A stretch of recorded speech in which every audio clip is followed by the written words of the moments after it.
everybody, and welcome to the newest indoor adventure in Monster Noire, The Sands of Time. I don't know, I threw out a title, and I hope that it's going to stick. Today is December 18th, 2019, and you are loved. And that is a very important thing that we like to say at the beginning of each and every single one of our games, because we truly believe it. If this is your first time tuning in, or if this is your first time hearing their message, consider going to youtube.com/indooradventures, where we upload all of the VODs to our past games, as well as the audio casts, wherever audio casts can be found. We also have a merch store up. It's bit.ly/merchindoor, but I'm going to change it soon. Sadly, you can't even get those mugs anymore. But you could at one point. You could have, but you didn't, and now look where you are, mugless. Sitting at your own desk. That's your fault, viewer. So, yeah, no, I'll be mean about that, but I won't be mean about the fact that, hey, we have a Patreon set up. So if you like this group of goofs, consider going to patreon.com/indooradventures, where you can gain access to our after show called Nights in the Courtyard, where we answer questions not only from the community but also from each other. So if you have any questions that you would like to belay unto us, consider posting them in the side chat, or posting them in our Discord at Discord. The link's down below. You should check it out there. Or it's in the side of this here video. So consider going to check that out as well. But with that, that's it for my spiel. Hey Satan, who you playing? Hi. I'm playing Lilith, the vampire mobster, and I feel like tonight's gonna be lots of sounds, but we'll see. Yeah, that's me. That's all I got. All right, and Wings, who you playing? Oh, is it me next? God, I'm gonna be playing Ruhaka, the detective, and I will be said sad. All right, and Koss, what about you? I'm Jennifer, and I will be playing Beltane Hawthorne, the Fey mobster who perpetuates sad because he loves it. And for tonight, for a little bit longer, I will have the title card of Hazel Harker, sister to Rue Harker, but later there will be a change. And that's it for me. I'm the Indoor Adventurer. Great. Wait, Koss, did you go? Yep, it's you, GB. Oh, it's GB, Greybeard of Greybeard's Tavern, and tonight I will be your spook master for Monster Noire. And we decided that we're gonna pick up pretty much from where we left off. Future, we're gonna try to be more episodic like we were originally, because we know that it's like a month between each game. And so it's better if they're kind of smushed up and self-contained. So, but for now, we swoop back in.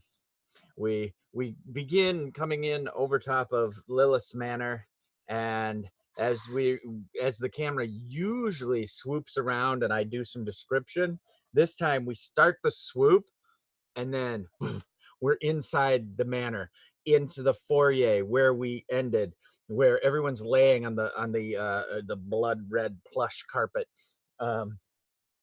Hazel has a stake stuck through her heart. She's paler than normal, even for a vampire. And Rue is kind of over top holding her. Beltane, I'm gonna let you describe you, but is in a primordial form. Lilith is disheveled, and that's all of you. So let's pick up with Rue, looking down at your sister. Gonna pull the stake out. Normally, that's when the vampire's eyes shoot open and they lunge for you. But no, your sister in her sundress. You were wearing a sundress, if I remember correctly. If not, you are now. Oh, yeah. No, I totally was. I'll cop to it. Pull out the stake, and she lays there, pallid and non-moving in death.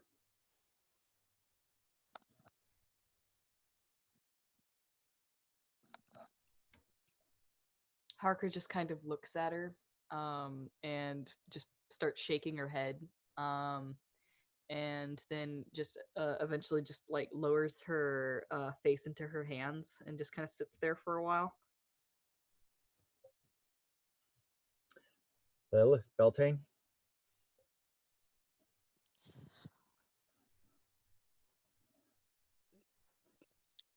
Lilith is just looking at the scene in front of her. She's all fucking like, she's got arrows and tree bark coming out of her. You were a She's possum earlier today. listen, I know this. I'm trying to be serious, and you're bringing out my own possum. Fucking dead. You're fucking dead. You know what? You don't need to say anything. It was for the audience. Audience, I was an opossum a game ago. And there's just, she looks at Hazel, and there's one tear that comes out of her eye. Is it a tear or a Oh blood no, it's tear? blood. And she kind of like looks. Is Beltane next to her? Beltane's sniffing around for flowers. He's nowhere near the conscious self you know him to be. She's kind of like weakly calling to him to come back. And real quick, Beltane, when we cut aside, it's like weird and what confusion, and then when Lilith calls to you, what do we see? You see this fairly giant, almost tree-like thing with a flame within its hollow chest, almost skeletal-like head with horns, hollow eyes, teeth that are a bit too long, and branches that are spiked thorn. And he's just looking around, pawing at various things, pushing things over. When he finds what he wants, he comes back and sits awkwardly behind Lilith, just looming over the three of them.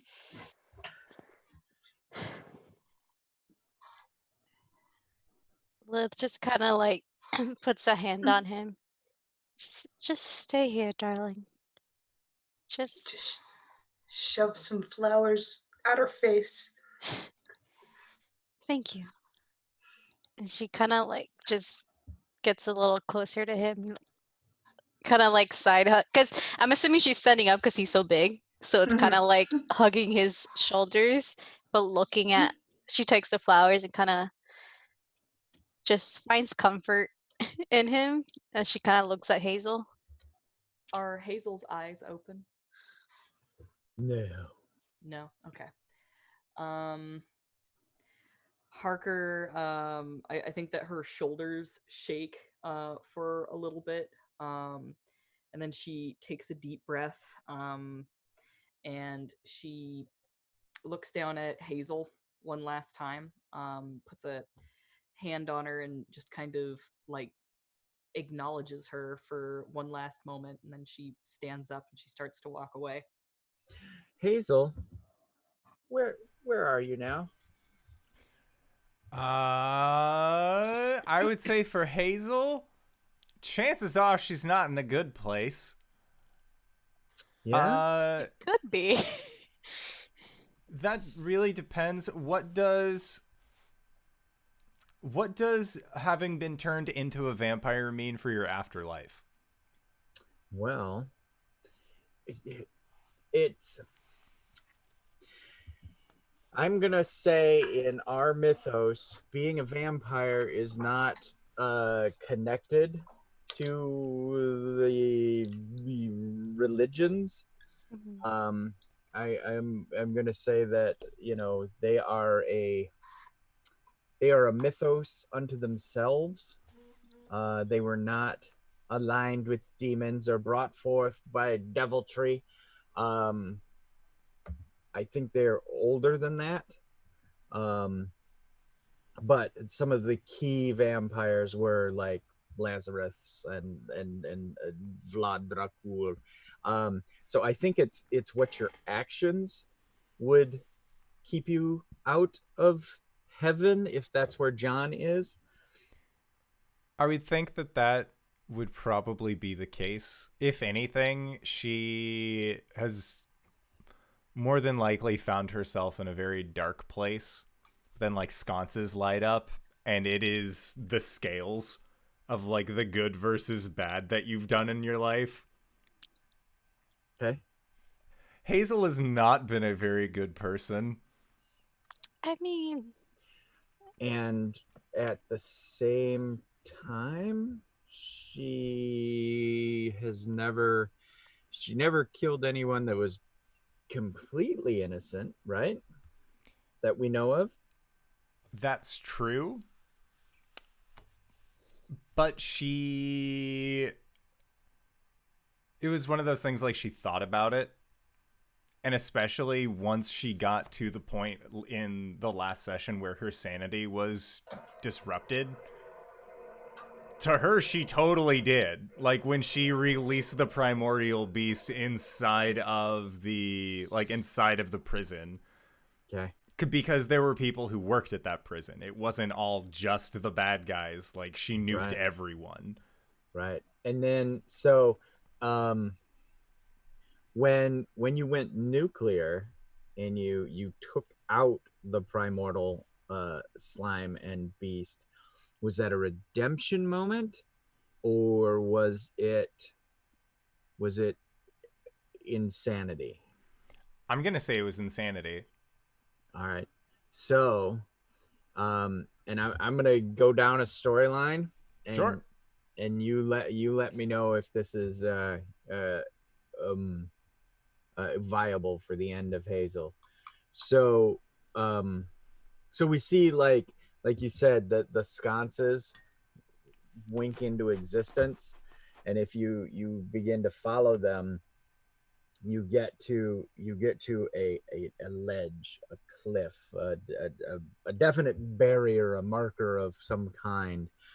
And you look down and you see these like way down there, this volcanic glow.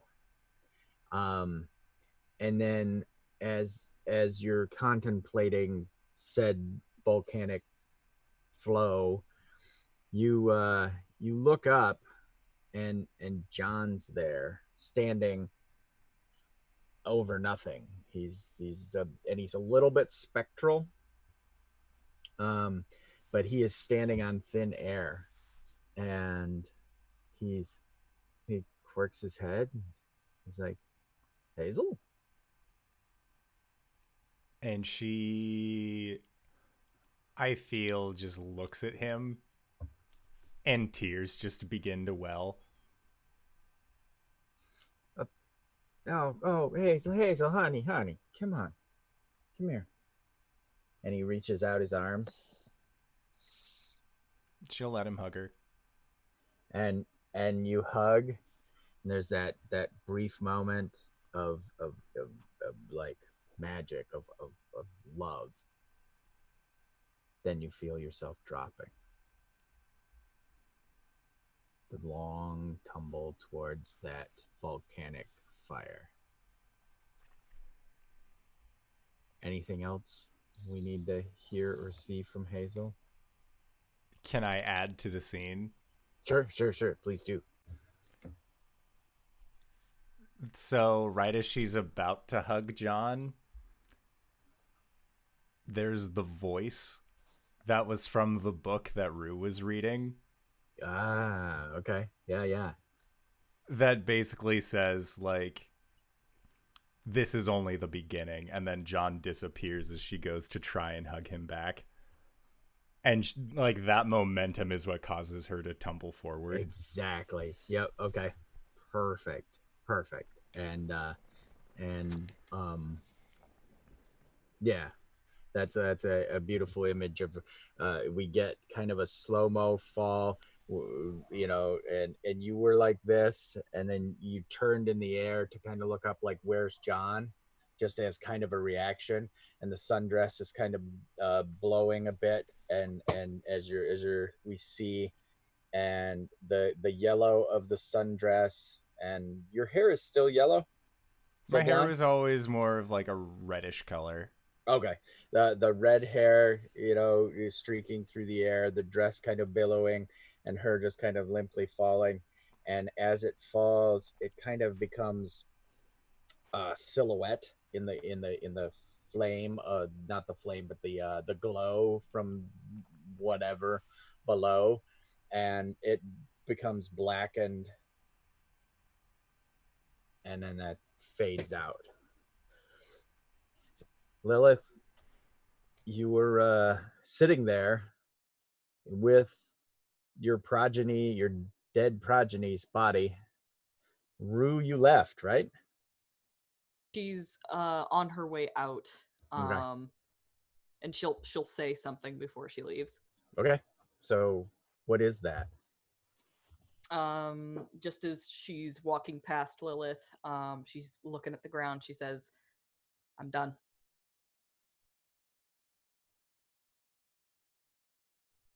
Lilith doesn't say anything. Beltane, in your current form, do you speak at all, or do you just let Harker go? He's very unaware who Harker is in his current form. He has no idea other than Lilith, only because he associates her with home. And he just watches Rugo. You still have a contract with Lilith, if I remember correctly, right? Mm-hmm. So even in your current form, you are bound by said contract. Yes. Okay. All right. We see Rue leave, close the door behind her, maybe sigh, and stop for just a second. And as she goes to step away, we pull out of the mansion, up basically into the air, and we can tell that time is passing. Like we leave the earth, and we kind of see that, you know, it's the earth is turning, and the sun and moon are going, and we're kind of seeing it on a 3/4, we're seeing a quarter section of the earth, like where the mansion would be, but time is passing.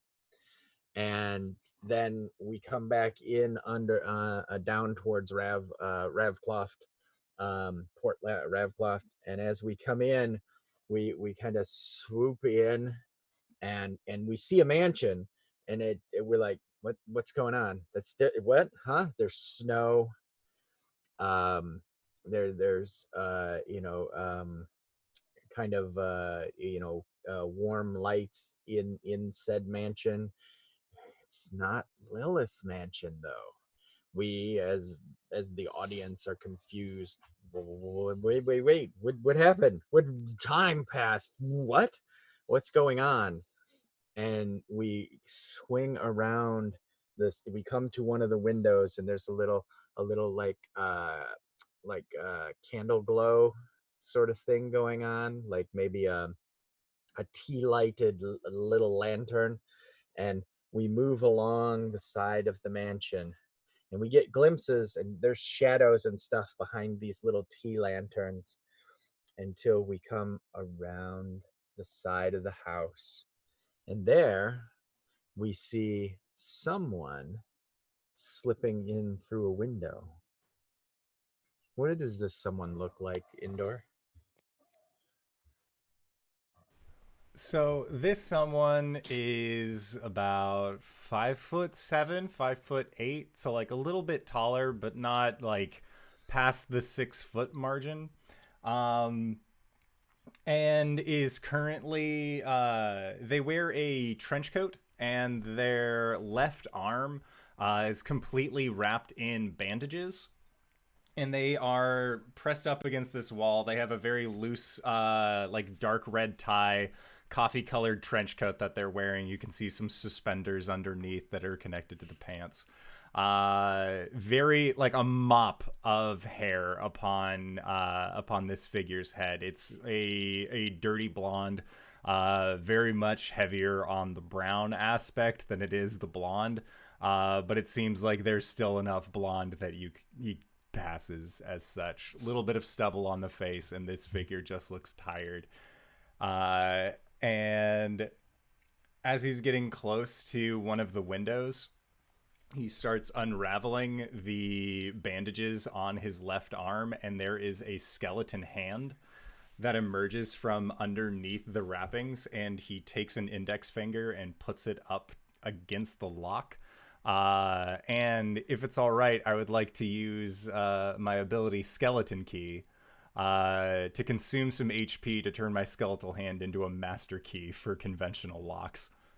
Yes, and in this case, it like turns into a wire loop that goes in through the crack and around and undoes the latch on the other side. You twist your hand and it just moves the lever on the window. And the entire time he's just saying to himself, "Come on, come on, come on! They're gonna be home soon. Come on." And so the click of the latch. We see the window raise, we see the curtains blow, and a little bit of snow comes in. We see the individual cross the room, past the Christmas tree and all the presents. They head up the stairs towards the master bedroom, for there is something within or upon the boudoir that they are seeking. And what is it that Kane is seeking? What Kane is seeking right now is, I want to say that it is like a statue or like a bust of some sort of like an old family member or something like that. It is a bust made entirely out of gold, which is the entire reason why Kane is currently after this, is for the shinies. It's a woman, a female family member, and probably somewhere near 1,000 years old. And Kane will pull out his pocket watch, take a little peek at it, and then look at the gold.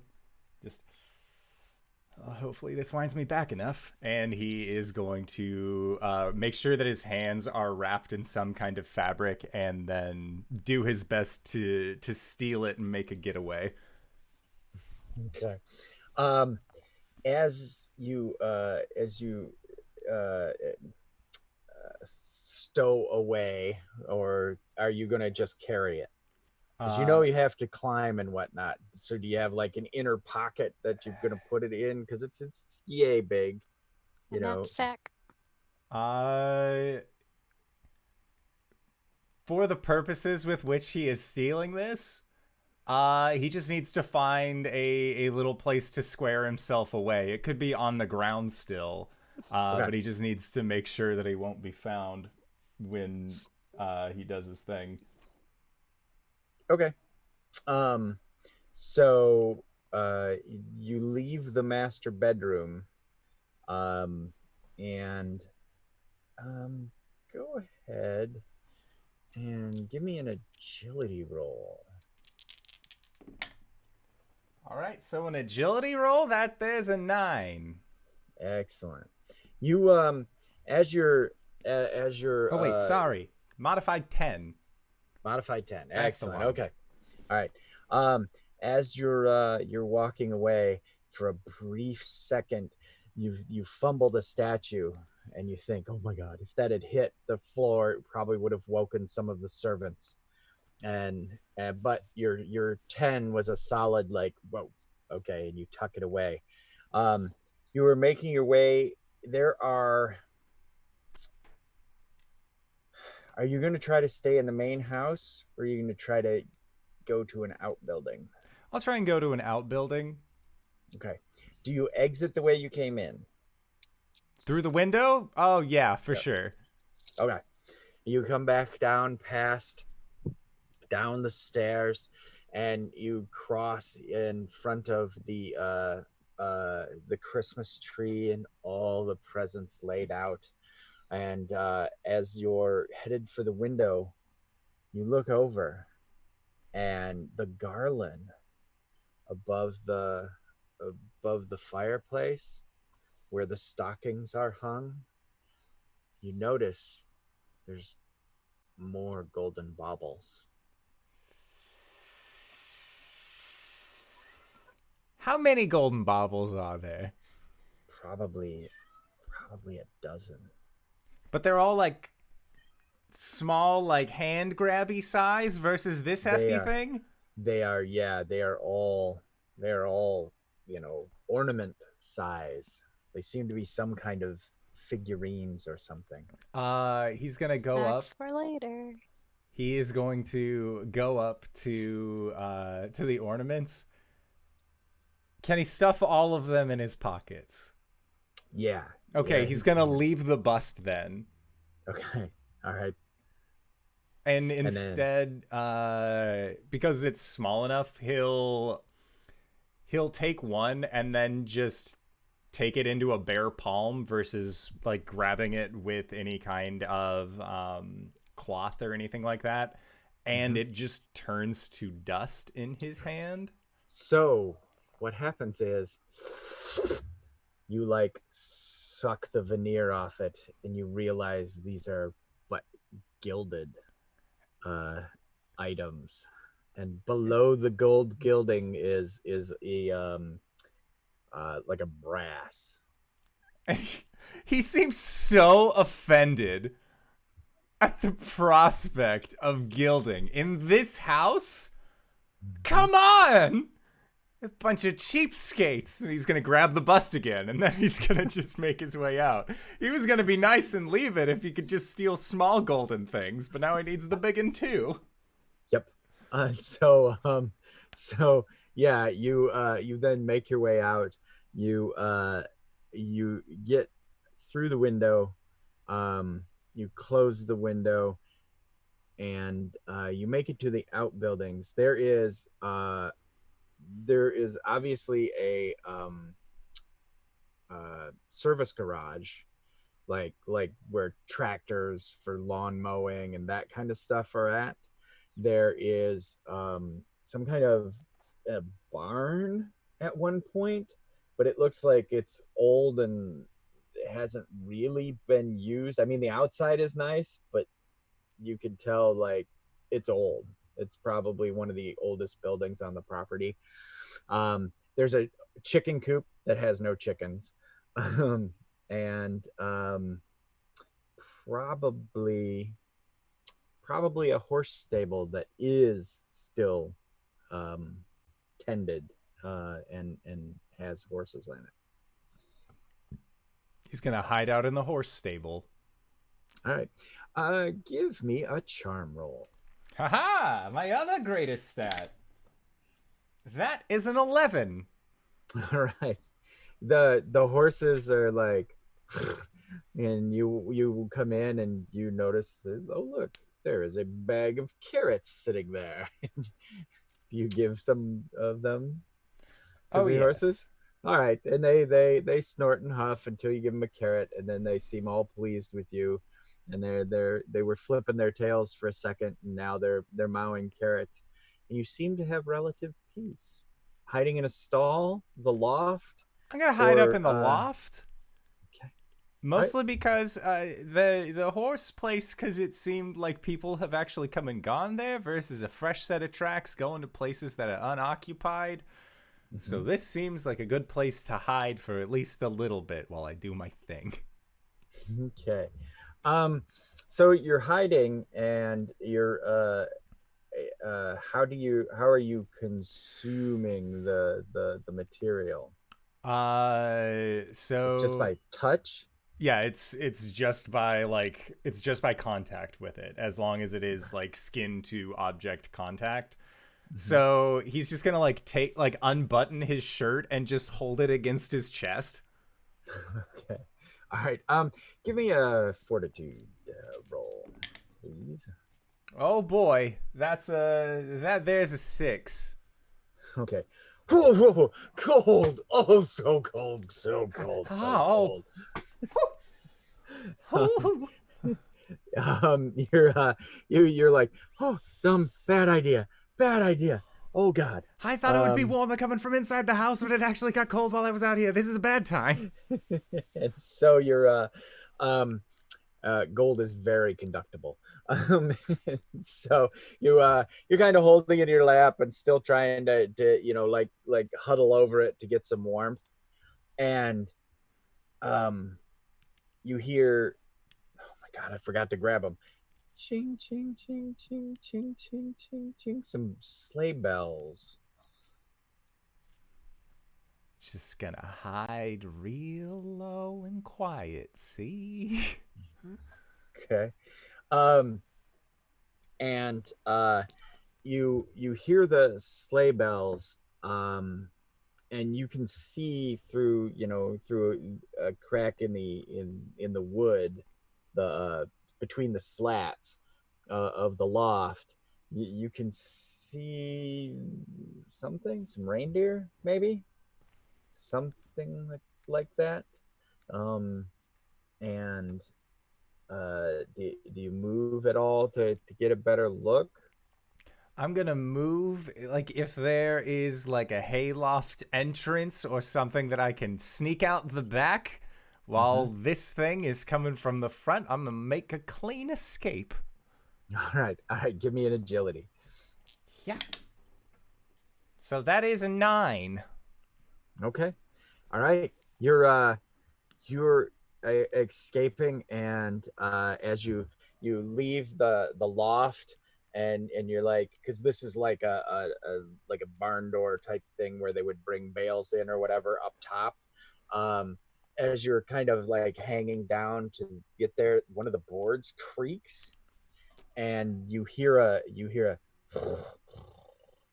almost like a animalistic growl type noise. And then you hear a voice go, oh, relax. There's no bad children here. You hear, and it physically gets colder even where you're at. And then you hear one of the reindeer like snort, and he says, you hear the gentle voice say, ho ho ho ho, it's okay, don't let him bother you, and come along. And you hear as they seem to be moving further away from where you're at. Oh my God, someone else has a mark on this house. Do you take a glance? If they if I while I'm stealth, I can see them from where I'm at, I'll take a glance. But if it requires me to go around and investigate and then trail back, that's too many sets of footprints. I need to fucking skedaddle on out of here. It's a mere where you drop down from the door. It's a mere peek around the corner. I will take a quick peek. I'm gonna give you a roll on this. Let's go for brains. Oh God, my worst stat. That's an 8. All right. Oh wait, there was that a goat on 2 feet? That goat had to be like 8 feet tall, and you just saw it for a second as it stepped around the house. And you see this amazing sleigh. I mean, this thing is decked out. It's got all kinds of little golden bells along both sides and the back. The 8 reindeer there all have harnesses with bells of gold. And there seems to be a gigantic sack in the back of the sleigh. And What do you do? Kane looks down at at his sack with the bust in it, and looks at the sleigh and thinks about all those bells. And he thinks to himself, one bell couldn't. No, don't be greedy. But there's so many probably wouldn't either. No. No. This is how we got into this mess in the first place. No. And then as he leaves, or as he turns around, looks back,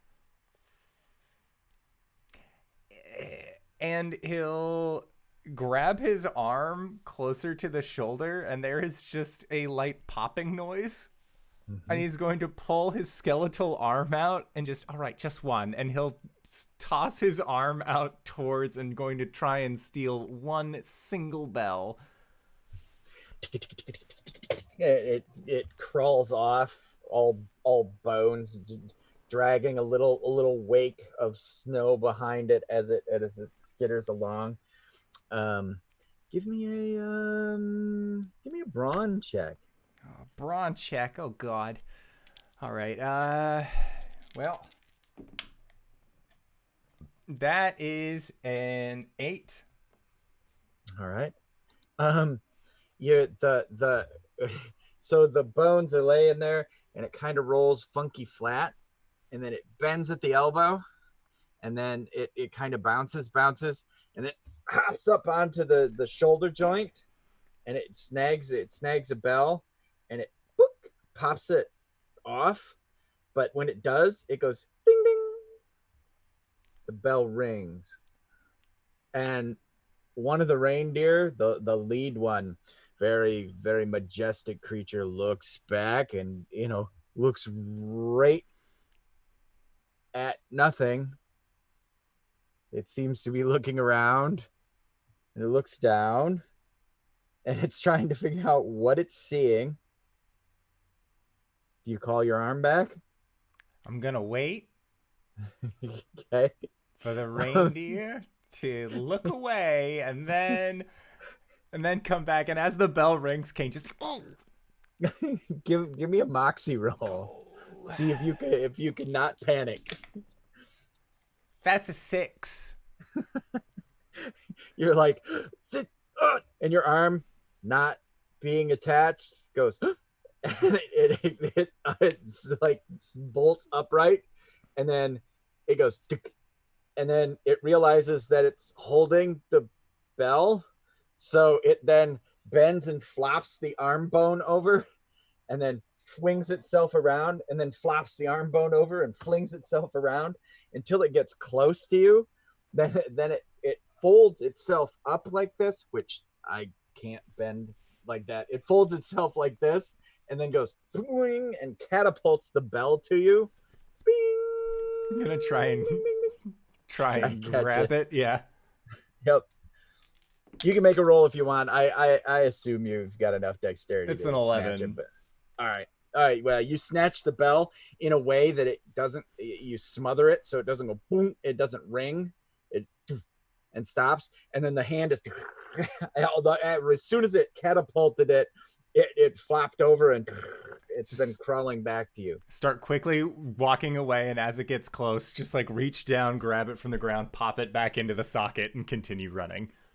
And us as the viewers, we see that majestic reindeer has watched this whole interaction, and he goes and snorts, and then just puts himself back into like a pose, like a perfect stance with his 12 points of his antlers sticking up.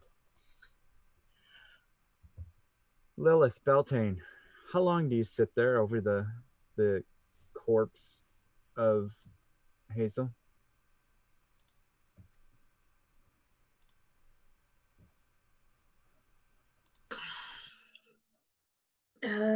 Belting, he would do it as long as Lilith needs it. I mean, he doesn't come out of his primordial form for weeks.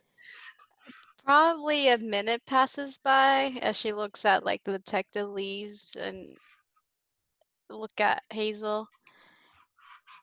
And she looks at Belting and says, let's go find some nice flowers for our friend, yes? And she'll walk over to Hazel, pick her up, and walk towards the garden. He'll follow. Now, is in your primordial form, are when you step, are you leaving like grass and flowers behind? Do you have forest walk? Yeah, kind of thing? it's like a moss, forest floor, little trees kind of sprout out. Flowers of various sorts, ash trees, hawthorns, one or two ruin, but they mostly shrivel up and fade away. I was gonna say, and then as you get just far enough away for it to get out of your aura, like totally growing out of the plush carpet in the house, and then it just sort of withers and turns to nothing. So Lilith, you head to the garden. You're carrying Hazel. Mm-hmm. And her head's lulled back, her reddish hair is dangling, and as you're walking out there, we see this lumbering form behind you. What do you do when you get there? Probably pick out a nice area.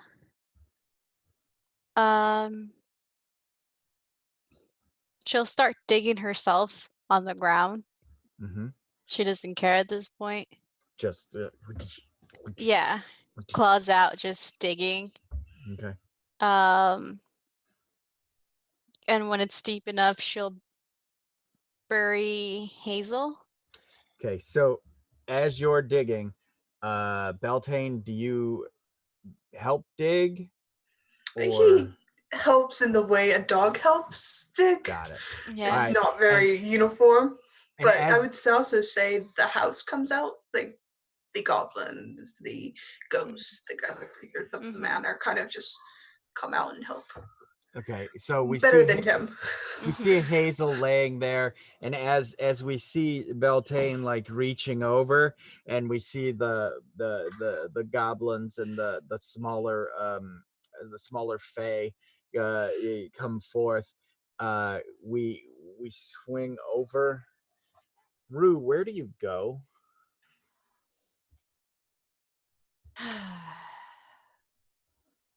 I think she goes back to her office, and she starts just putting files on her desk. As you're doing that, you look over at the calendar, and you realize months passed.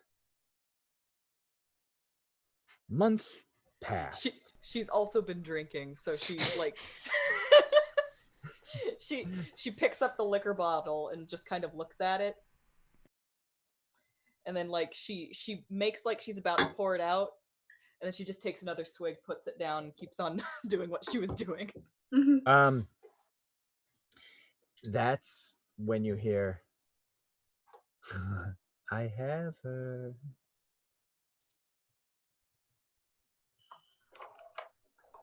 I'm sorry, what'd you say? I have her. It's the voice of the book. I don't have the book anymore, do I? Nope.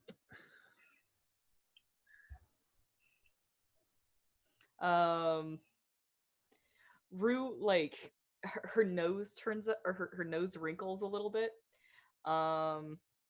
and she aggressively takes another pull from the liquor bottle, and she starts throwing more files onto the desk, just like intentionally ignoring the voice. You're making this so easy. Is what it says next. Mm-hmm. She doesn't care. She's going to ignore. She's not even going to talk to it. Like at this point, Like she is done. She is literally done with all of this magic bull crap. It's never done anything good for her. Interacting with it has only made things worse. That's it. She's done with all of this. She's like, fuck this. And so she is going to throw all of these files onto her desk, set them on fire, and then go drink herself into oblivion. Okay, are you putting them in a metal trash can on your desk? Or are Sure. you just Yes. okay. Setting the desk on fire. Sure, How yeah, she'll put drunk it in a is she? She's a functional alcoholic. She's going to put it in a metal trash can. That's a Okay. good idea. Yes. All right. Okay. Do you still have Puck? I am not the one with Puck. Or am I? Pork. Oh no. You mean pork? Pork. Pork Sorry. pie. Yeah, Yeah, pork pie. The cat. Mm-hmm. Okay. Pork pie appears and, quirks its head. It sticks its ears up and it rubs up against your leg like, I know you feel bad. What's going on? He doesn't say that. He's not a talking cat, but he definitely, that's the emote you get from said cat. She's like flinches in reaction to this. And like you see her fist clench for a second.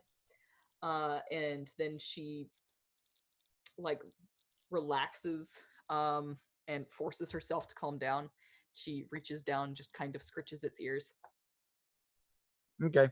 And where do you go to drink? Are you just standing in the middle of the room? Do you go to your couch or a bedroom, or where is It depends on how long you'll allow her to do this.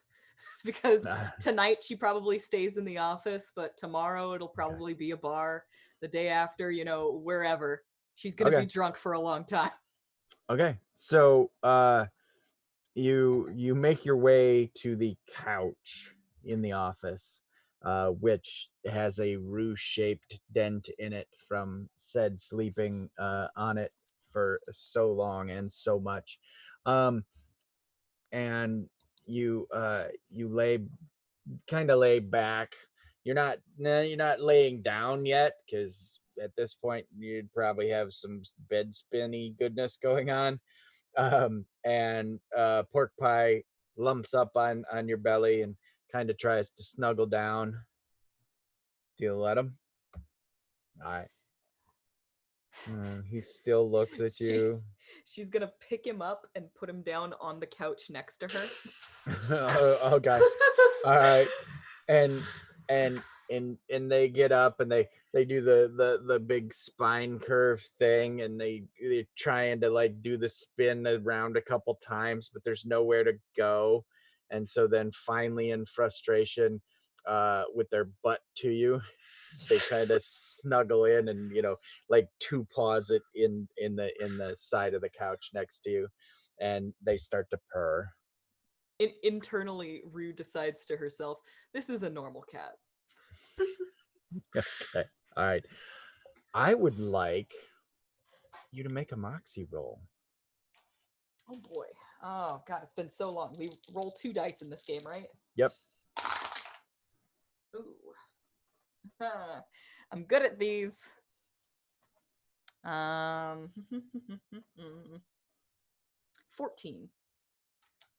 14. Awesome. For a moment, your okay, I'm gonna put this on you. Does Rue lose the sight? Because you rolled a 14, I was gonna have it just glitch out for a second and then become solid again. But does Rue, at this point, is she fed up enough that she just doesn't even want to know that it exists? I think that she intentionally decides I'm just not gonna do it anymore. And so yeah. Essentially, yes. Okay. Maybe in the future it'll probably come back, but I'm saying right Yeah. now the way she is, nope. Yeah. In fact, I'd say that the more she drinks, the better she is at ignoring the sight. And the more sober she is, the more able she is to see what's really there. Excellent. Okay.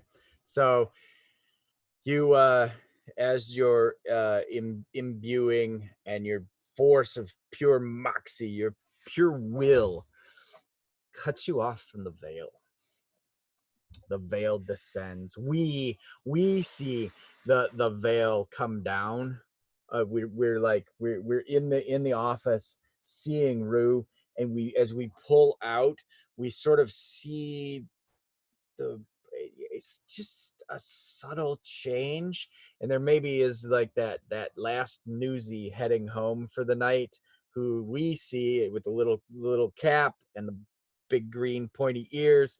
He's walking along, and as this sort of shimmer comes down, we see him turn into a brown-haired, brown-eyed little boy, just with an empty newspaper bag, heading for home. And maybe Rue just kind of nods out. Mm-hmm. And Pork Pie, we see Pork Pie, and they sigh a little bit and then put their head down and go to sleep. Where Kane, where do you go? Now that I've taken this sleigh bell as well as the bus, I gotta go and lie low for a little bit. So I'm probably gonna head to a jazz club and then just hang out there for a while. All right. As you get there, is it a speakeasy jazz club with illegal booze? Okay. Of course. Is it a certain speakeasy known to be maybe not to you yet, but to us as the audience, is it Lilith's speakeasy? I'll say yeah. Okay. Just as a general, like, I need to go to a place where no one's gonna find me or look at me funny. So what I've heard, that there is a place like this, a magical place that I can also get some liquor at, and that sounds fantastic right now. And Lilith, what is the name of your speakeasy? Diabolique. Thank you. I couldn't remember it. I knew it was French, but I could not remember.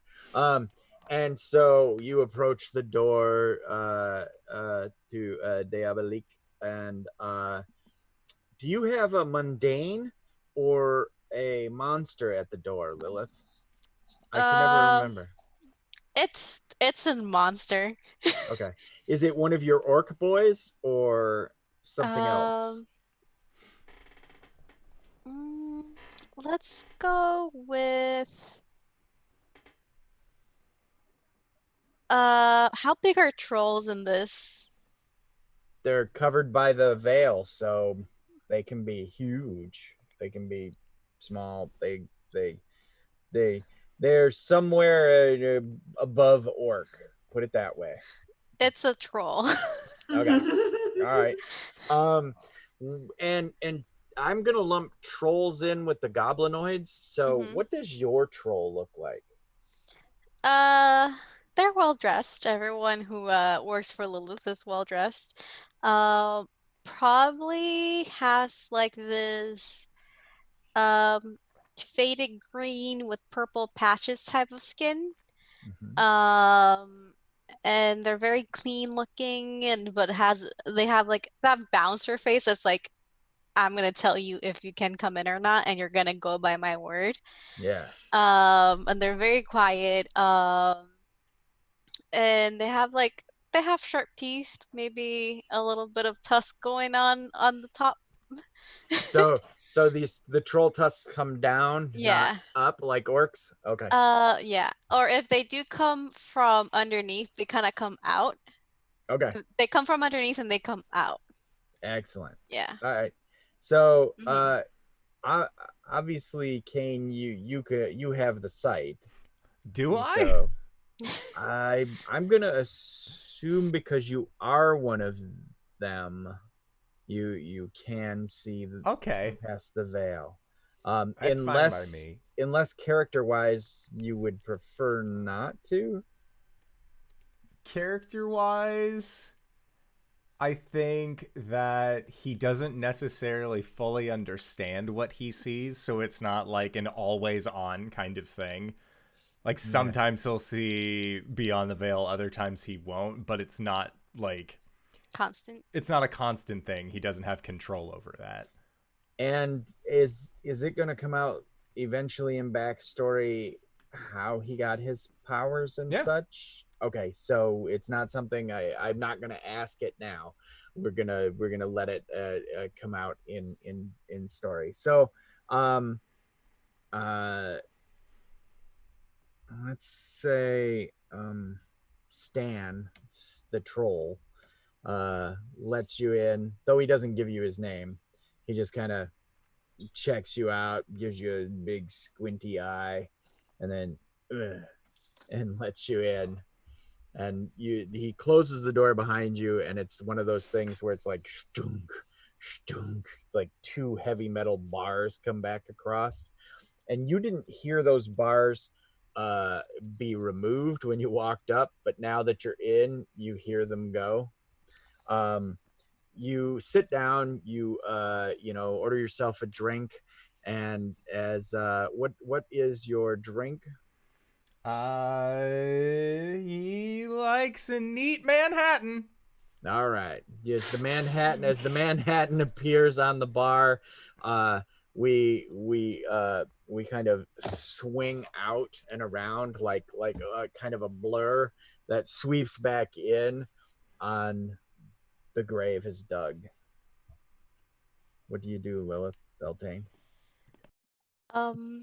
She'll pick up Hazel again.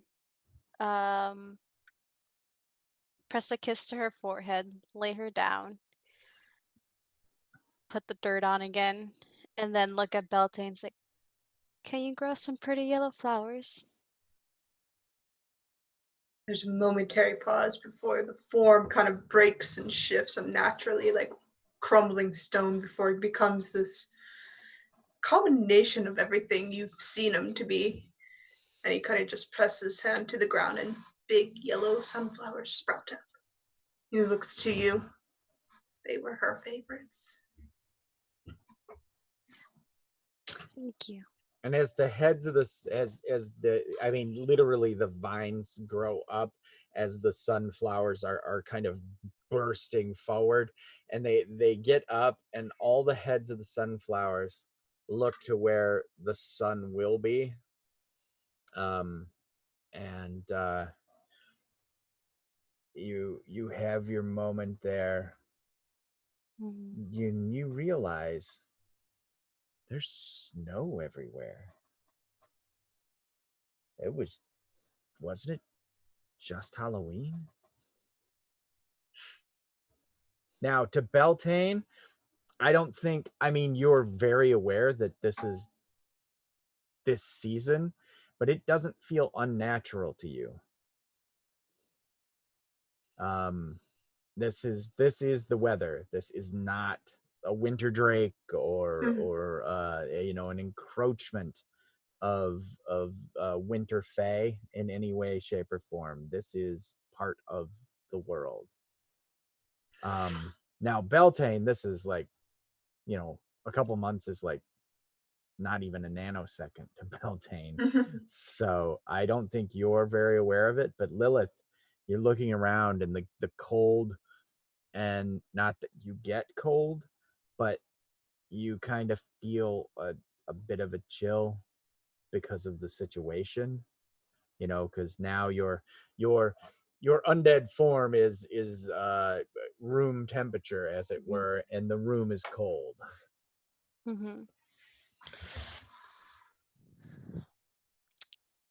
She really doesn't want to deal with this bullshit anymore.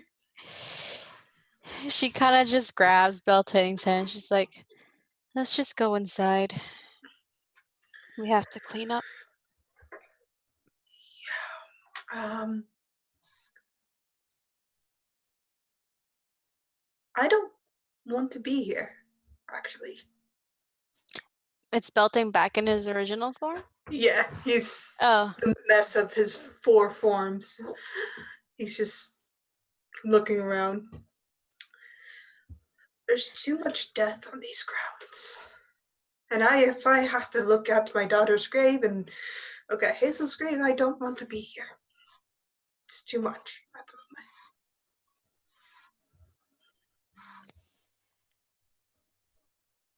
You're always free to go.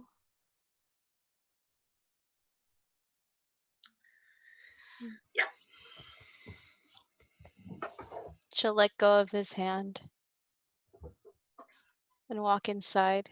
And she has like she's tired and it's just like sad, like bat thing upon bat thing.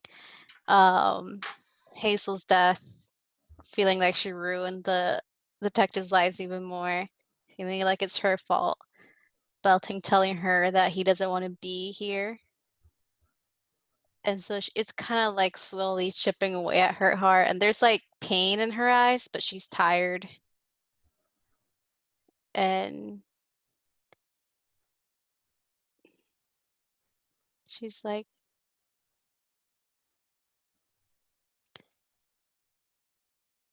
I'll be here. And she'll walk inside. And as we see the amazing silhouette of Lilith kind of walking away, we it kind of does a drop scene sort of thing, and we hear a jazz version of Jingle Bells being played. And we see Kane, like probably 2 would you say Manhattans? Yeah, 2 or 3 Manhattans deep. 2 or 3 Manhattans sitting there, and can't remember, Manhattans have a cherry, right? Yeah. So do you eat the cherry, or Oh yeah. is there, all right, so I'll take the toothpick, just like eat the cherry off the end, and then just immediately start using it to clean my teeth. All right, okay. And we see that, and as we see the picking at your teeth, we look over your shoulder, and it kind of goes to a booth, and there's a like a satyr and a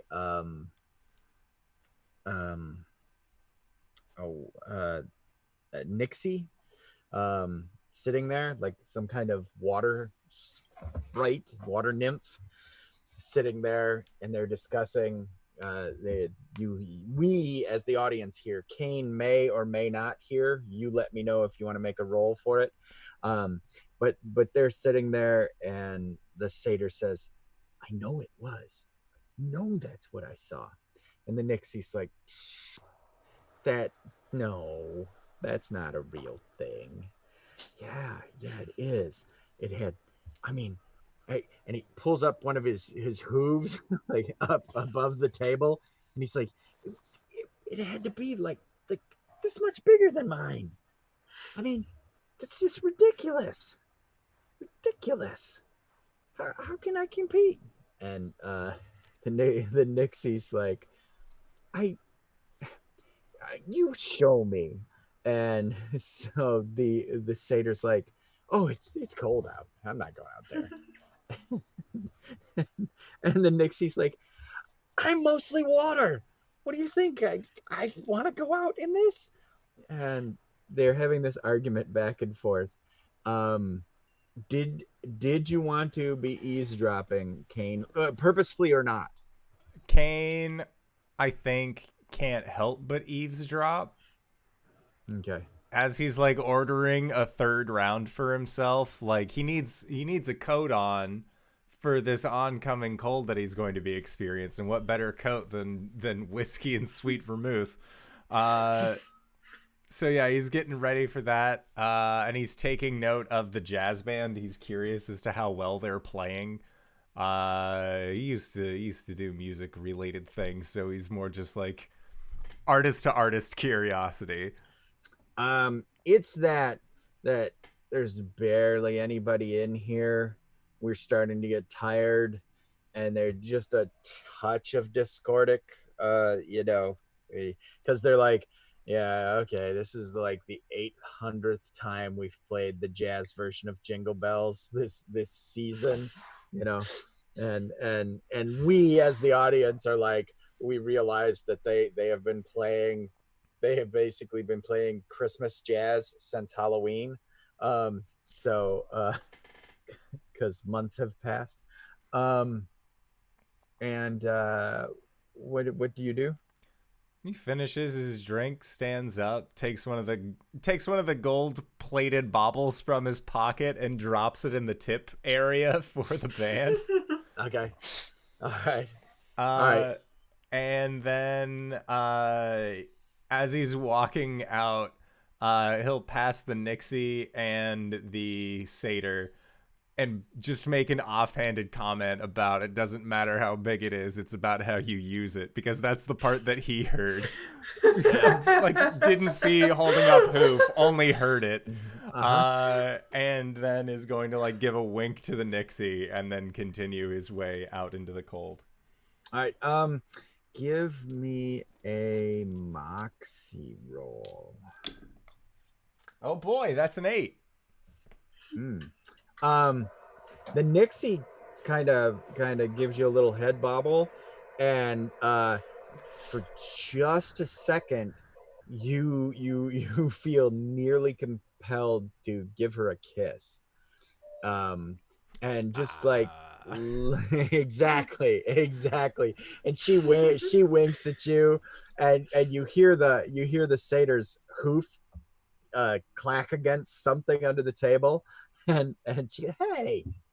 And do you continue walking? Yeah, as he turns, he like puts his hat over his chest and he says, "I'm only looking out for you, buddy. Just go for it." Like addressing the satyr. He gives you a shoulder shrug, and that you hear as you're getting to the hallway with the troll. You hear, well then let's go. Let's check these tracks out. And they get up, and as the troll opens the door for you, he holds it longer for them. He's not going to close it before they get there. You walk out, and brisk bit of cold, and the snow's blowing, and do you move along? Yeah, I'm gonna go to my safe house. I stole all the things that I needed to steal today and got a little bit extra, so things are looking up for good old Kane. All right. Unless there's any other thing that needs to happen there, I'm going to go to some exposition, and then we'll hit break. Sounds good. Okay. We go back to the mansion. And we come back in low over the snow, and as we go up the sleigh to where the missing bell where the bell was that is now missing, we stop there for a second, and then we camera angle tilts and tips and slides sort of janky and angled down the sleigh, down the straps of the reindeer, up through their horns, and we turn the corner, and we see like a creature, but it turns just before we get to see it, and the jolly man with a big beard and a mitre hat and a crooked staff goes, ha ha ha ha ha ha ha.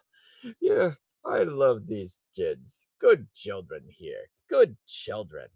And you see the crook staff, and he walks and moves towards the sleigh.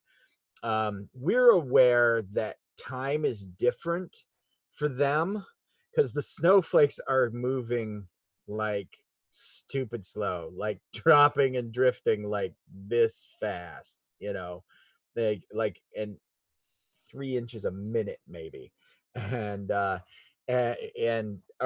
just around them, and whatever's behind him is in silhouette and in darkness, and you can hear and you kind of see its silhouette take a step every time the jolly man does. And as they come out of basically the shadow, just before the creature steps into the light, that's where we go to break. So, with that, we are going to be heading into our break. GB, thank you so much for running this game. I'm excited to introduce my new smarmy boy into this group. I think it's going to turn out so well. I didn't steal from Santa. That'd be ridiculous. But we'll find out who exactly I stole from in 5 to 10 minutes. So don't go no place unless it is to grab a food, grab a drink, grab a friend, or possibly go to patreon.com/indooradventures and join us on the Patreon for our after show, or leave us a comment below. I really enjoy being able to see everybody's feedback for these games. So let us know how we're doing, and we will see you guys shortly. All right, everybody. Bye-bye. And we're back. We have returned. Hello. So Hello. we saw the outline of a spooky figure hanging out with good old Saint Totally Not Santa. Mm-hmm. So and, let's figure out where the story goes. GB, take us away. All right. And so as we faded out, and just as whatever is following this wonderful old gentleman was about to step into the light, that's where we cut. When we start again, it is the morning. Pork Pie is stretching out on the couch, and Rue, you're just, Pork Pie is just moving just enough to make you let go of what we realize when it hits the floor, hits the rug of the office, an empty bottle.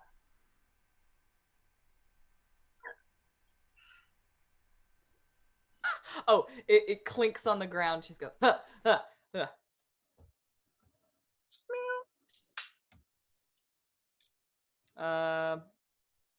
Rue looks down at the cat, and what does she see? A cat. She just kind of nods and pats that cat. And she gets up and kind of regards the scorch marks on her desk. Yep. Mm-hmm. Yeah. So what happened was the metal of the can heated up so much that it seared itself through the blotter pad that you had on the desk. So it has now tattooed a perfect circle into the wood grain through the blotter pad. Very good. She gets up and grabs that trash can. She brings it outside, and she just tosses it on the street corner with the rest of the garbage, just the entire can. Okay. She just kind of leaves it there.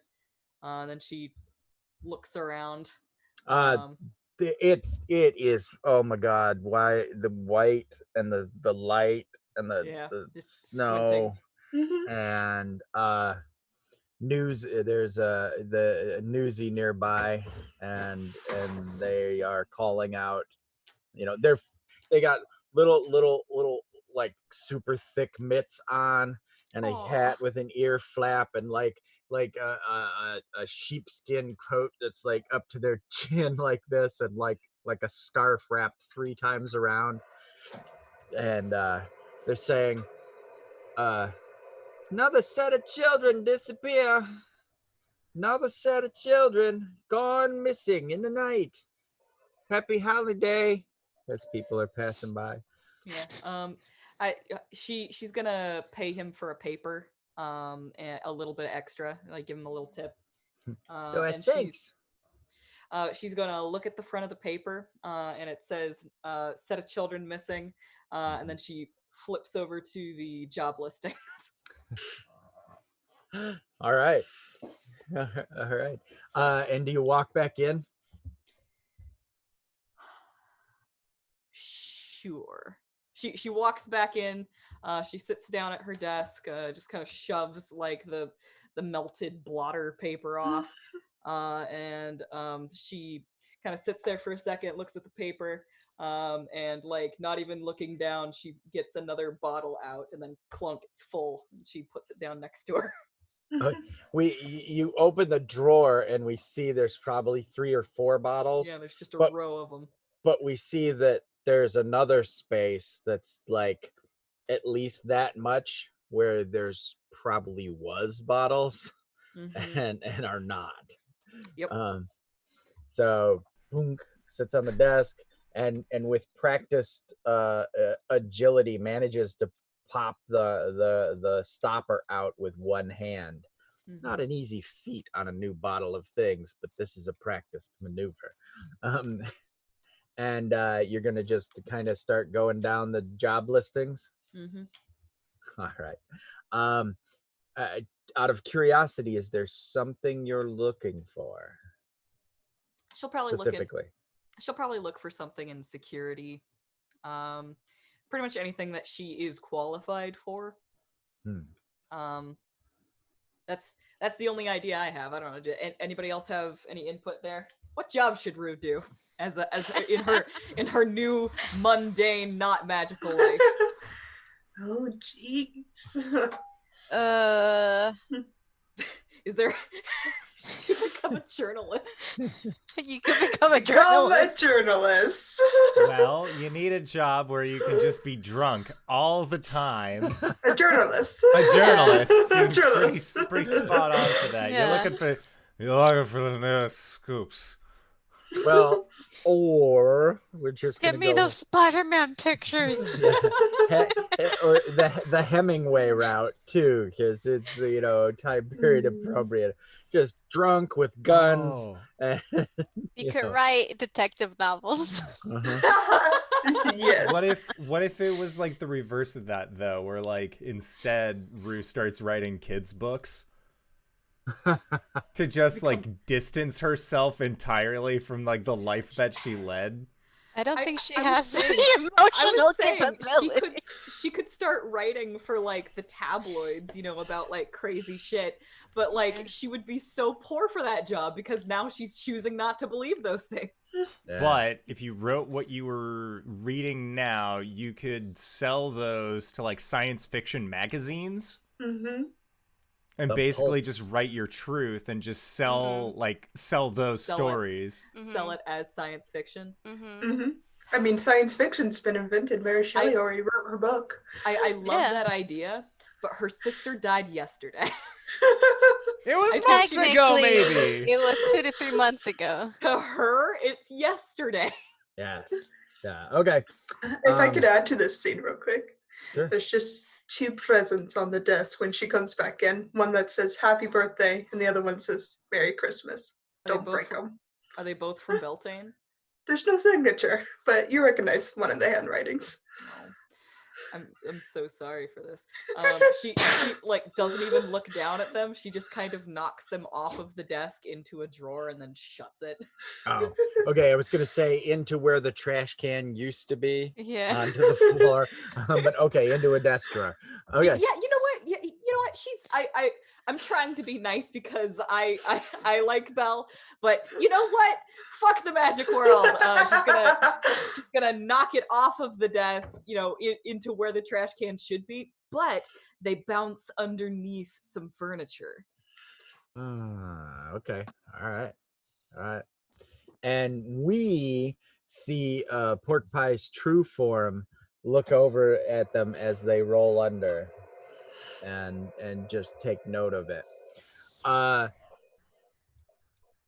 Kane, when you awaken, What is your safe haven like?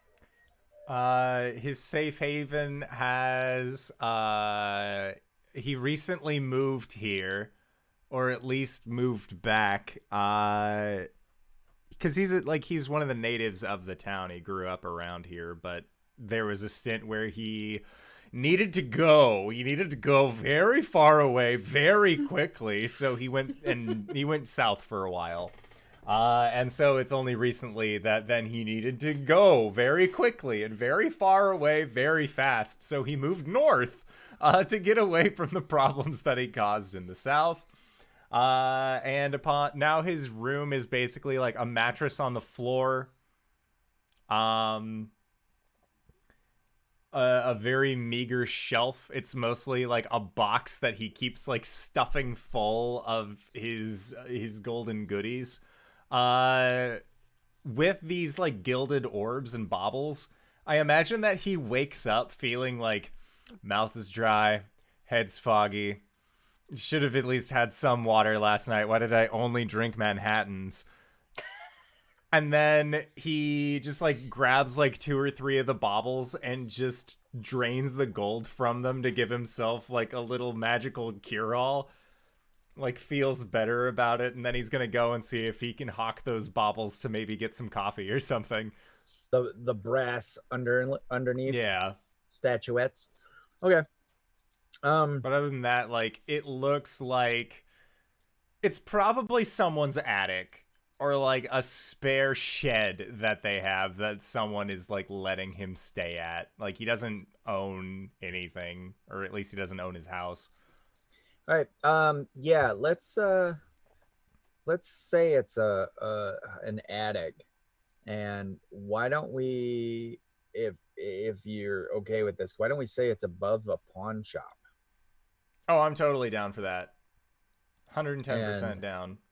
As you tunk, tunk, tunk, tunk, tunk, tunk down the stairs on the side of the building, you come around to the front, and there's the shop owner is out front shoveling, and it looks like, you know, the kind of a hunched over old man, and as he's lumping along, it like the world spins like in a 360 around the old man, and as we come up on the other side, it's the same shoes, same pants, but then when we get up to the top, he's a gnome, and he's shoveled out his driveway, and he looks over. Yeah, Kane. I left your rent on the counter. It's no worries there. Yeah, and it's the pawn shop, and he's like, "You got anything? I heard you come in late." Oh yeah. You know, I got a few things. I got a few things lying around. You know what? I would say, how's about this? And Kane will pull out like 3 of the brass baubles. Mm-hmm. Like, I happened upon some of these last night. Mm-hmm. What say you discovered them maybe next to the trash either last night or some other time previously, but actually, yeah, no, that's fine. And he gets greedy little digits, you know. Kane will like reach into his pocket and like extend out his hands, and he just has a bauble in between each of his fingers. Okay. And then when you hand him to him, he just kind of and takes them in, and then he's like, they go into a pocket, but then he pulls one out, and he's like, brass. Brass. I know, it was the weirdest thing. They were gold when I got them. And he looks at one more time, and he's like, yeah, they were gilded, right? Maybe. I'm not sure. It was dark. By the way, if the owner of that house, and he like points up towards the direction, if you see them coming by, you stow those away real quick, like, okay? And the mansion was a ways out, but yeah, you like say if anybody from the Thompson estate comes looking, if any of those Thompsons come by and they come, looking for these, I would recommend,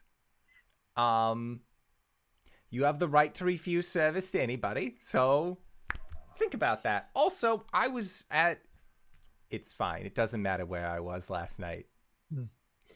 And I wouldn't know anyway. You're just a vagrant sleeping in my attic.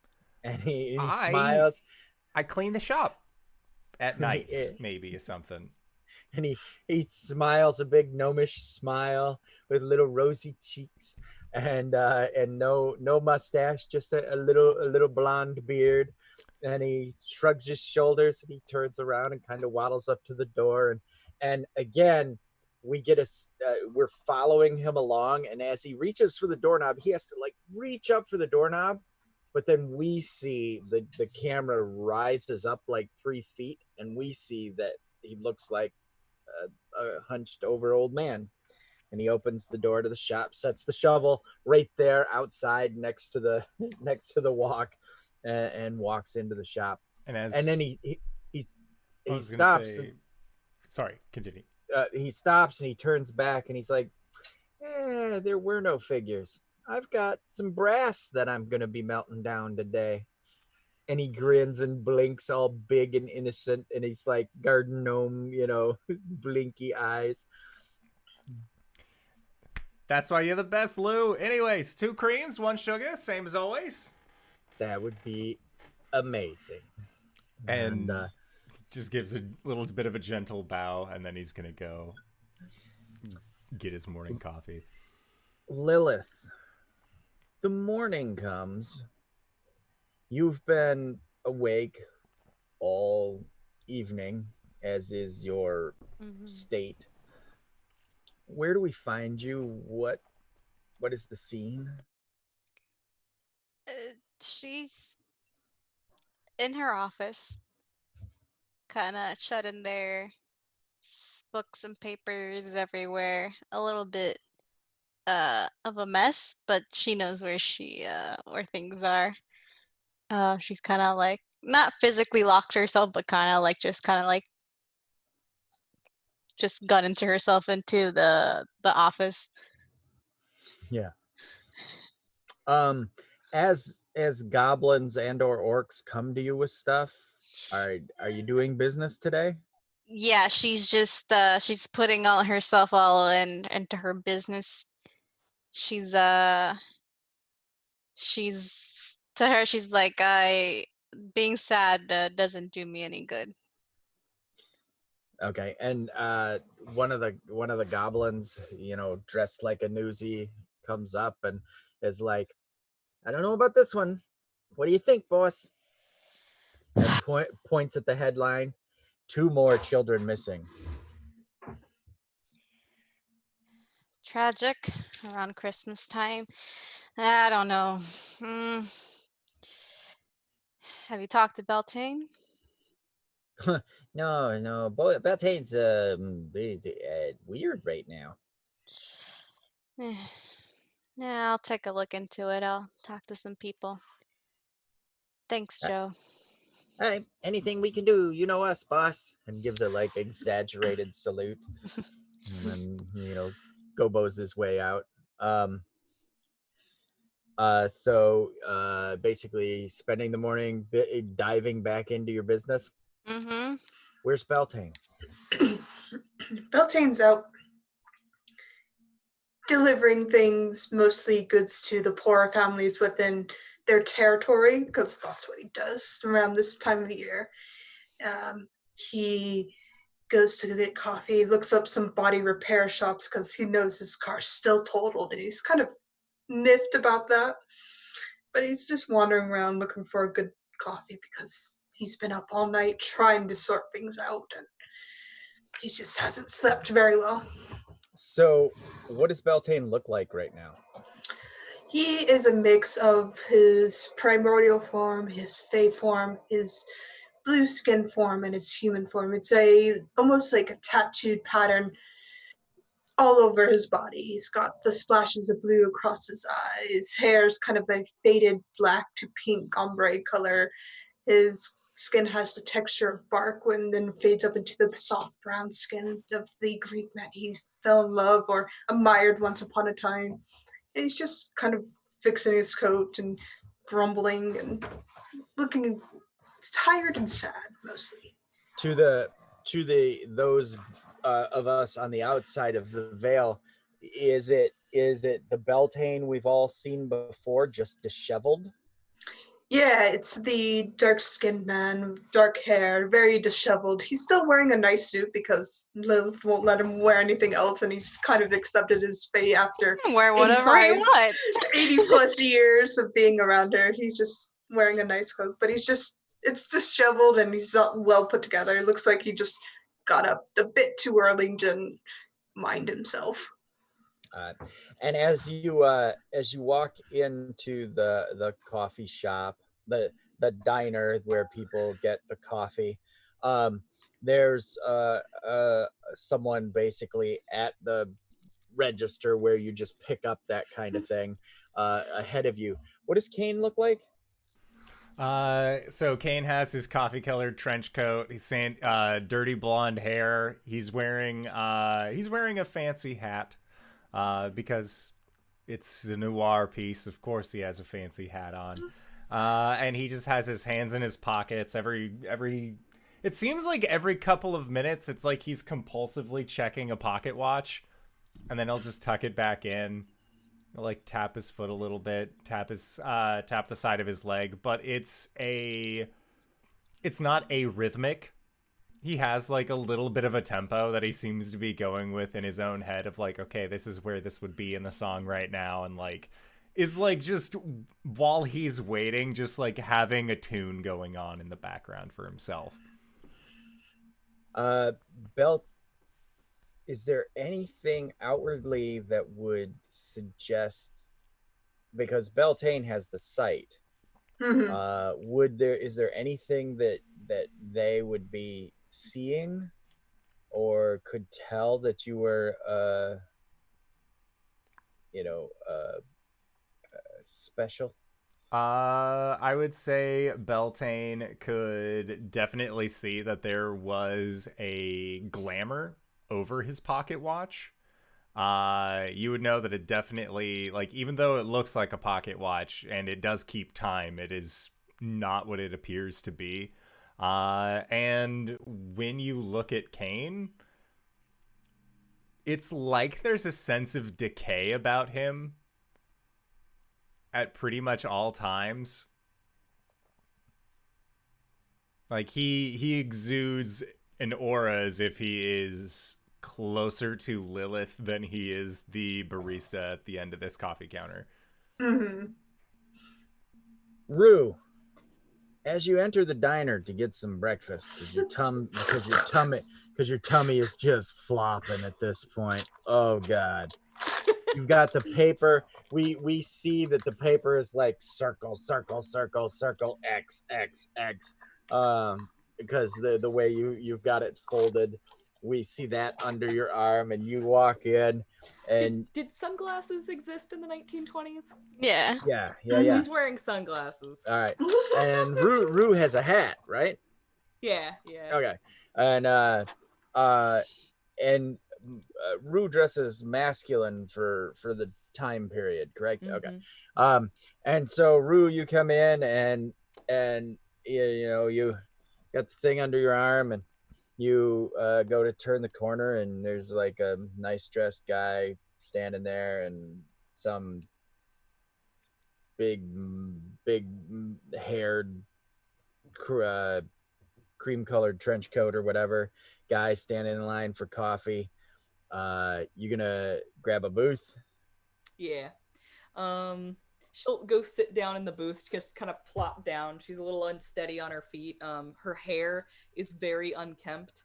But she like gets out a little compact, and she fixes her lipstick, because no matter how messed up Rue gets, that lipstick is on point.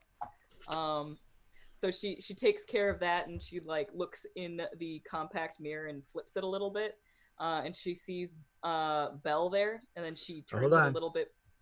Hold on. Yeah. Okay. All right. Never mind. How often? No, I want to run with this. Okay. But how to put this? Rue doesn't see Beltane as a person.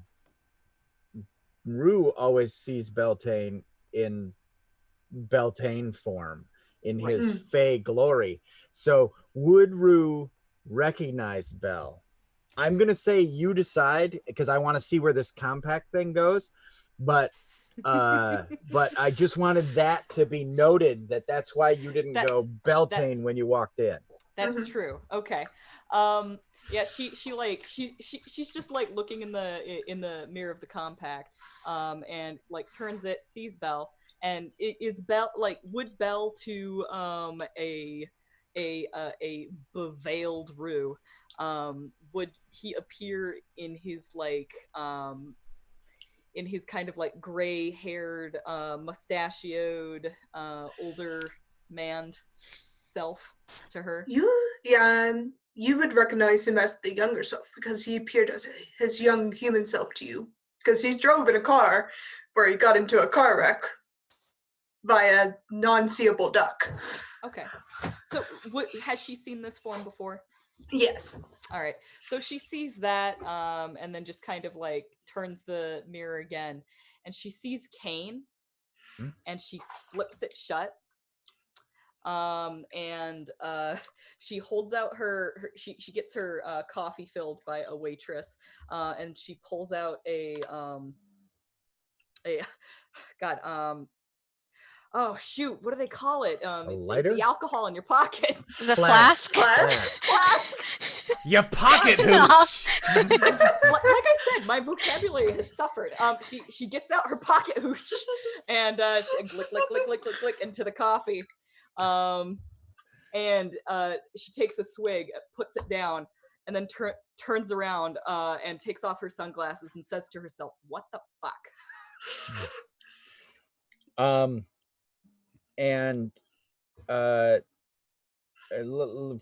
the scene's sake, with that little bit of edge and paranoia that someone who just robbed a mansion the night before would have, you recognize the voice, Kane, as Rue. I imagine I've gotten the coffees back that I ordered, and I look down at them and he starts like playing a little drum beat on the sides of the coffee cups, just using his fingers as percussion. And then he is going to walk out the door and like get close to the door and stop. And then he like walks backwards until he's next to Rue's booth and just says, "Well, I would never have thought I'd see you again. Rue Harker, how's it going? You still take 2 creams, 1 sugar?" And he sets the coffee cup for Lou down in front of Harker, and then just slides into the booth, like puts one arm up against the windowsill. Beltane, now you are completely aware because you heard someone say, "Rue Harker." I'll just look over at the booth and kind of pinch the bridge of my nose. I have a quick question. Sure. Is this correct, Stephen, that the last time she saw this guy, he was running away whilst she was on the job? Oh yeah, for sure. Cop? He doesn't see you in uniform, so he's been gone for a while. Clearly, cold case, am I right?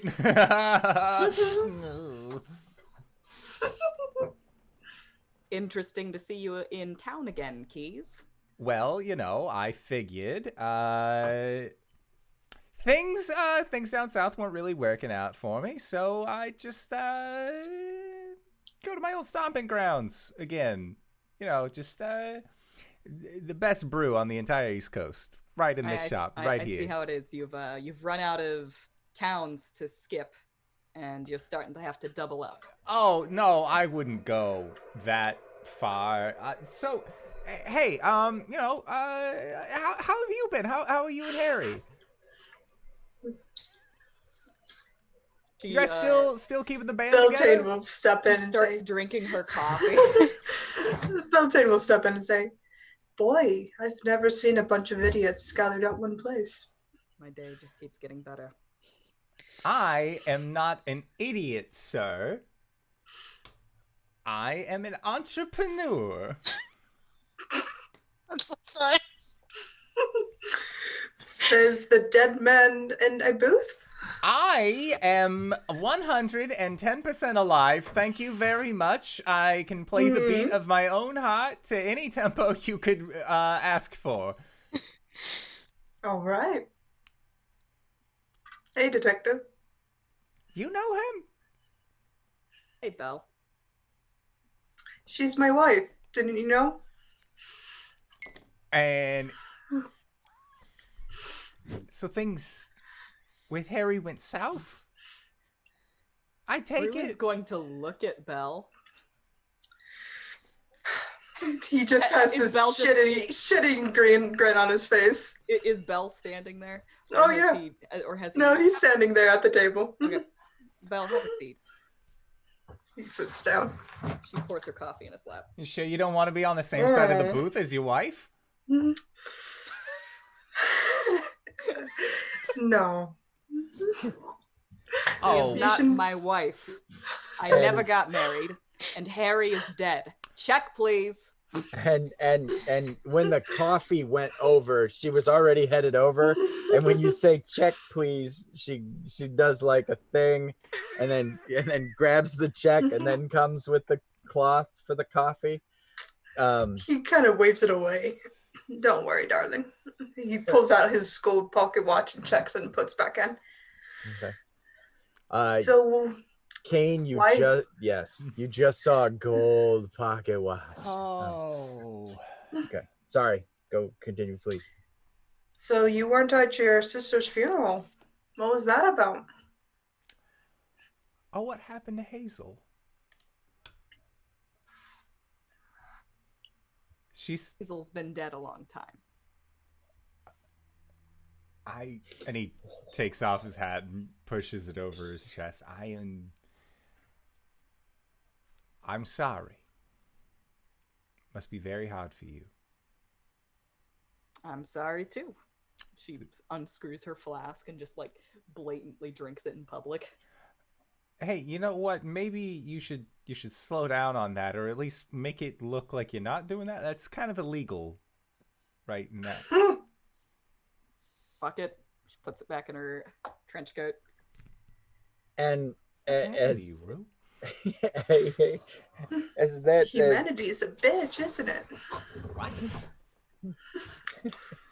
you guys are kind of like, huh, and getting the confusion, and suddenly from your pocket, Kane, jing jing jing a jing jing jing jing a jing jing, quick hand against it to try and make it stop. and it's you can hear the clacker, like, making that metal on metal but no ringing noise. And he just like goes into a fake cough to try and cover it up. Okay. You better answer that damn phone. I'm gonna lose my mind. A phone in someone's pocket? No. Do you have a music box in your coat there, sir? No, I don't know what you're talking about. Terrible cough. You should have that looked at. Wow. It's awfully musical too. Oh, I've always had musical bones in my body. You're like, if I had to put you between pixies and goblins, you'd be below both, sir. I am not sure if I take offense to that. You should. And the waitress ended up leaving the towel for the coffee that's everywhere on the table, and she left the check too, and somehow decided that it was better to walk away from this table in this situation. So your your bell is still going off. It's still trying to play that song. He is going to just like both hands in his pockets, just make contact with it. Just Okay. if I can't shut it up, I'll quiet it permanently. All right. You're dampening it, and so it's like having a phone on vibrate in your pocket going off. No, I was meaning like use my powers to like dust the gold, like just make it stop jingling at me. Just fucking eat it. You notice you can't. What? You can't absorb this gold. It's like it's coated in oil or something. I mean, it's like that in that your touch like slips off of it. Your magic slides off. Well, that's not good. Should probably sell this. Whilst that's going on, Rue's paper that was sitting there folded, and she was on this side of it doing the jobs. That's where it flops open, and Beltane, you read upside down from where you're sitting, 2 more children missing. He just reaches over and not really asking, takes the paper from the detective and looks at it. And it outlines a story about 2 children, Harriet and Billy Johnson, gone missing here on this this Christmas Day. He reads it over, folds it back up, and hands the paper back. Shame. You just let him do that kind of thing?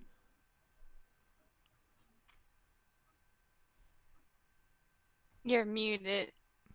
I'm not. Just that Zoom likes to pretend I am. It is a shame. It's just absolutely nothing. The job market is completely bust. Yep. Yeah. Oh, he pulls out $50 and lays it in front of you, detective. Your payment. Kane's eyes are just looking at the stack of money, looks at Beltane, looks at Rue, looks at Beltane, looks at Rue. A wife?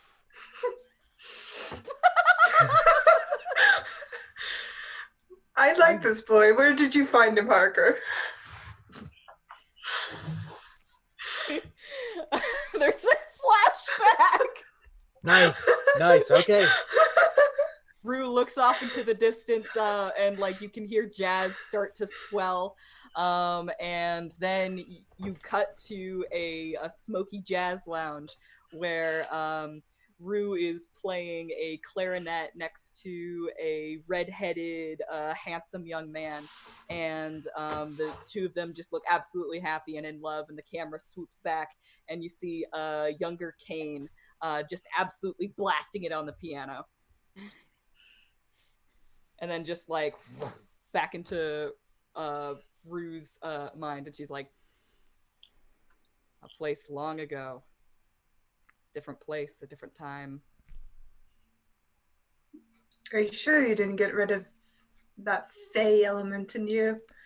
I was as vague as this paper. Once you get Fey, it never goes away. Yeah, your I'm fucking sorry, humanity's all on me. What? Oh yeah, that's right. I swore all off of all this shit. Oh, I'll turn to Kane and extend my hand. Hazel. Oh, I'm sorry. That's not a name I use anymore. You can call me Hawthorne. Good to meet you, I suppose. So Rue Hawthorne, is that that the name you're Yes. going by? I'm not married to him. 10 beautiful years. In fact- 2.5 children. In fact, You Bella, have I kids would- the now? one that Wait a went second, missing. 10 years, that's... Oh my God. Mr. Hawthorne, did you know about Harry? Oh, I did. Harry and I were extremely good lovers too. Yes. Kane's eyes are just I kind wide. of just want to make Lilith walk in. I don't know why. While they're talking, Rue kind of like looks back and forth at them and realizes she's not going to get through to them. And then she's like, okay. Then she stands up. She's like, nice seeing you again, Keys. Try to stay out of trouble. I'd recommend staying away from this guy. I'm perfectly harmless. And the waitress is there with your food order, Rue, as you're standing now. And she's like, to go? Oh, yeah. Could you box that up for me, darling? Yeah, I got you. Thank you. And so she meets you at the register if you're walking away from them. Yep. She walks away and she starts paying for the food at the register. All right, and then the two of you are sitting next to each other in the booth. Well, I mean, if you're looking for work, I got a job. I don't look for work. No, People work what? for No, me. not you. Oh, you say it to Yeah, Rue I say before it she to walks Rue away? before she walks away fully. She takes her sunglasses off and she's all like, is this legal? Is drinking hooch in the middle of the day legal? No, but that doesn't seem to stop you. Should be. We are one and the same on this. But right now, you need work, and I need some help.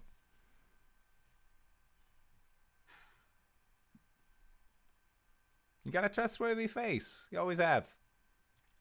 Mm. And he just gives her a really wide smile where, Rue, you know that one of his canines used to be, or like his back molar behind his canine was a gold tooth. It has since gone missing. Oh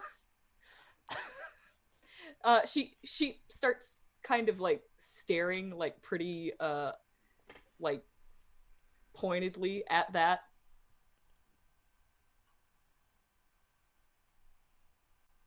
Come on. If you need money, job's good. Quick and clean, always has been.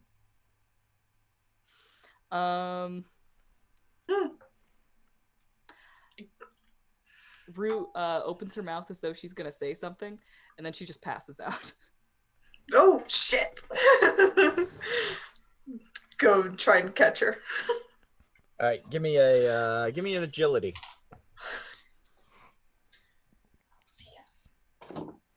Oh, that's good. 8. No, 9. Excuse me. All right, you catch her, and as you do,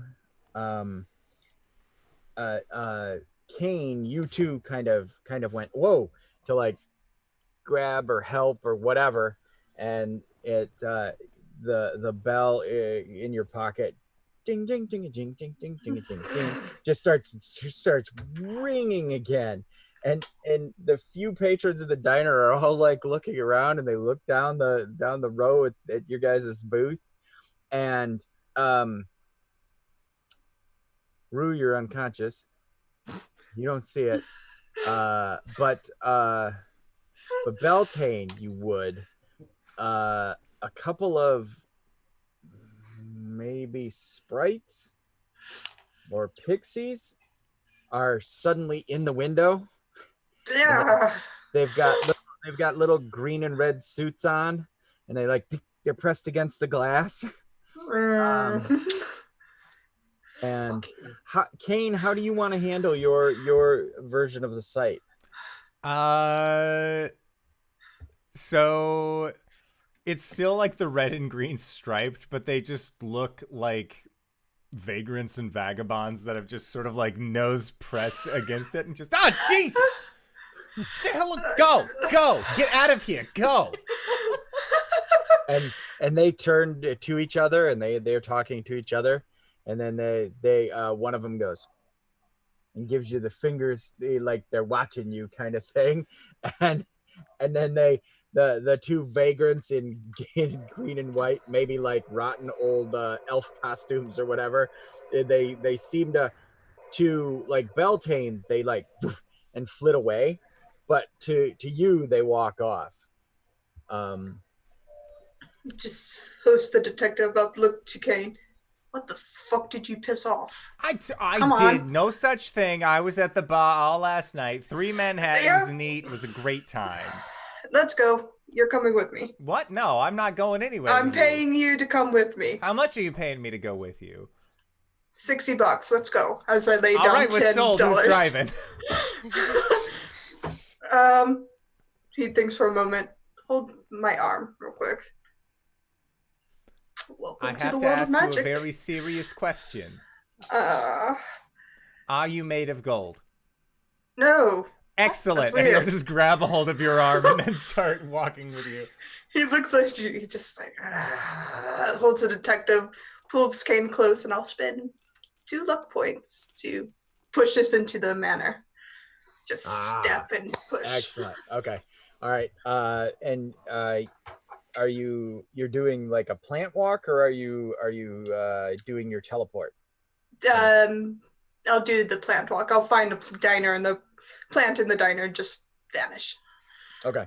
Yeah, so they have a Christmas tree behind the one booth in what used to be the like server station, but now because it's the holidays, they got a Christmas tree there.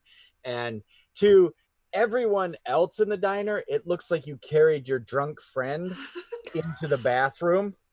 But to us, we see sort of like you just kind of step into the tree and it kind of it kind of flashes, sort of a glitch sort of deal, and the sprayed black pine tree or painted black pine tree that is the Christmas tree in Lilith's place, you step out of next to the hearth, and they come with you. Suddenly you're in an opulent manor with blood red carpet, a black Christmas tree with white ornaments, mantle. I didn't mean to take the bust. I'm just saying it may have wound up in my possession. I didn't know it was yours. I didn't know it was your house. $60. That's a mean trick, Mr. Hawthorne. What? I want to say Lilith is just standing there with like it's like a whiskey glass, but it's definitely not whiskey in it. Okay. And she's just, what the hell have you brought into my house? The detective's drunk. I think I found a dead thing. He looks to Kane. Dead thing? Not dead thing. Totally alive. 110%. You kind of just Dead see thing. Lilith kind of like her nostrils fill out. She's like, ugh. Dead thing, right? I'm not wrong about this. Yeah. Okay. He she's smells in a like suit. sand. She's in a suit and she actually has gold, like the the little Clasps. clasps. Yeah. Words aren't going for me either. It's okay. Yeah, they have a ruby in it and then it's gold. And she's just kind of like, ugh, great. There's a room for the detective, and She can stay in mine. It's fine. do you think she really wants that? My contracts with her are over. I don't give a fuck what she wants right now. No, whatever. Go and dump her on my bed. Just pull the covers over her. Place a coffee beside the table. Water. Lilith's just staring at Kane this entire time. Is this your house? Jing, Yep. jing, a jing, jing, jing, jing, a jing, jing. The You bell happy in to your see me or pocket is something? ringing. I don't know what that sound is, but it keeps coming from this thing. And he pulls up a little bauble. Do you like this song?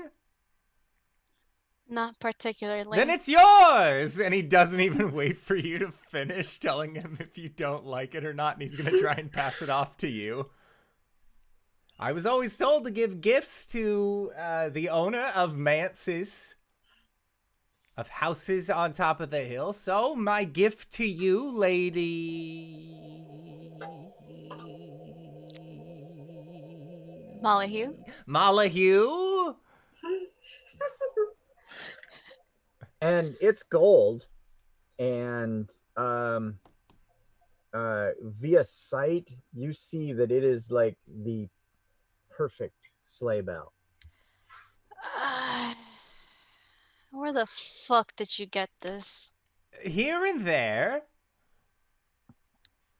Listen, you're in my house. You better be honest to me. I found it on a sleigh Huh? with some deer. Fucking hell. Does that mean something to you, lady? It means bullshit's back on. No, see, I left the South to get away from the bullshit. So the bullshit's off. We're good. We're even keel. How long have you been out of this town? What? About 10 years. Oh, So, 7 years or so. A little bit. Lilith kind of like pats his cheek. Oof, honey, the bullshit's still here. You probably at some point, Kane, heard that that part of the mountain collapsed and changed the town, and then that even the town's name changed. That kind of crazy news would have reached you in the South. Oh, for sure. Yeah, so she pats you on the cheek, and her hands are cold as shit because she's dead. I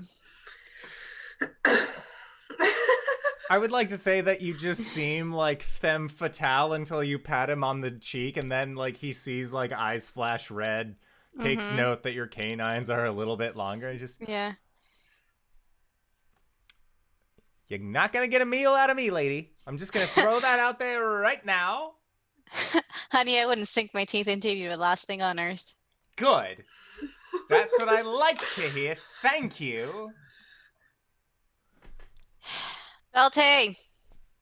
He's propped the detective on her side, put a pillow against her back, taken off her shoes, and Make sure she doesn't like throw Yeah. up and kill her. Despite his bluster of not caring, he cares still, and Yeah. just kind of tucks her in and comes back down, coat off and sleeves rolled up. Yeah. Lilith kind of just takes a swig of her drink, and she throws the bell at him. I look to Kane. Did you piss off Santa? What? Pissed No. off Santa. What? No. On Christmas. Saint Nick has been dead for Oh, hundreds of it's years. I said it wrong. It's Christmas Eve today. We're on Christmas Eve. No.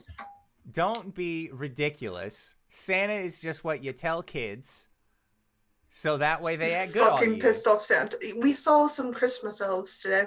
Ah, shit. Pixies. What? Christmas pixies. Yeah, it's fantastic. The what would they look You like? bring him here? No.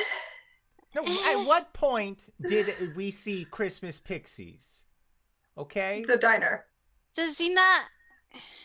What? Yeah. He saw me, so what's the Hold deal on. here? When did he see you? Just now?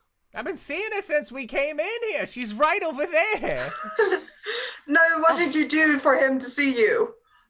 I touched him. Oh, Beltane just puts a hand on his face. Ugg. Hey. Don't do that too long though. Okay, Kane. It doesn't smell right. Does smell weird. I'm not gonna kiss you if that's what you're after. Ew. Well, you're a bit young. And the dark form flickers in the blue, pink, grays. The multicolored fae comes into life with the pointy ears and strange eyes. You're like those people from that bar I went to last night. Uh, Ah, of course. I picked up a stray. I am not a stray. I am at home. Thank you very much, wherever I am. Beltane, I don't think we're in the business of picking up strays anymore. I think I picked up a stray. Well, you can't keep me. I don't want ya. I might employ your services. For $60 more? Beltane, Look, what he stole a exactly are bell his... from Santa. Yeah, that's not my problem. It's not You're my right. bell It's anymore. his. Exactly. No. Oh no. Huh. So there's a larger part to the mythos of Santa. Lilith just sits down in a chair, just kind of like... I met this other half, and he's quite nice if you're not naughty, mean, thief. What? No, that doesn't sound like me at all. Sure. But you stole the fucking bell. I didn't steal it. I found it, and I've been holding on to it ever since. Whatever you did. Usually Saint Nicholas, this patron saint of giving and kindness and blah blah blah, has an opposite that travels with him a lot. You talking about Krampus? Yep. He likes to party, especially during winter. Shit. I mean, my brother and sister like him quite a bit, and I've met him a few times. He hangs out in the Unseelie courts, and yeah, you're fucking screw, Kane. And you brought him here. Kane is looking around for the opium that these two must be smoking to be telling such tall tales. Yep. There is no apparent opium, but there is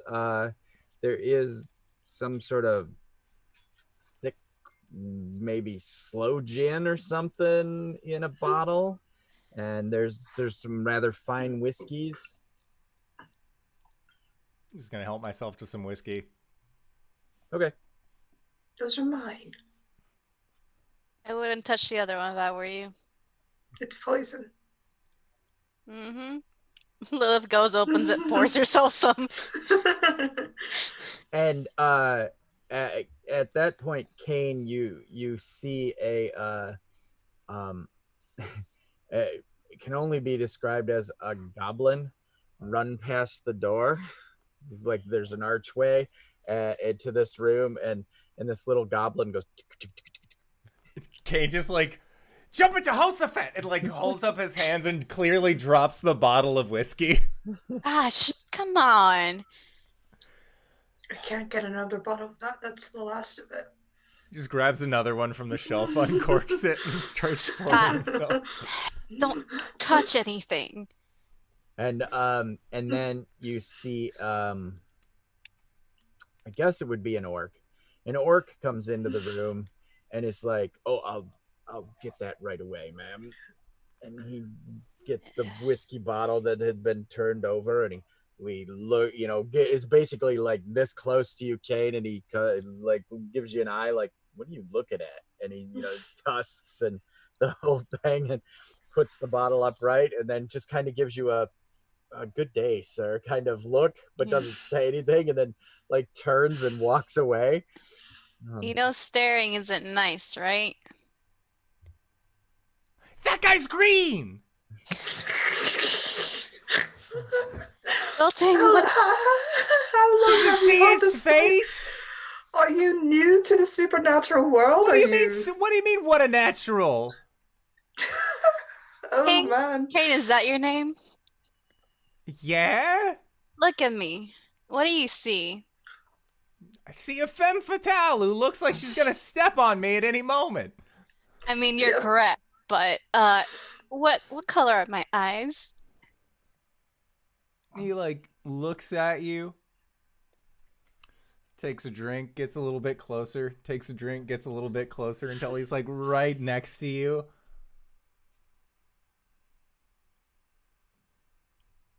Red? She smiles a big smile and there's fangs in her mouth.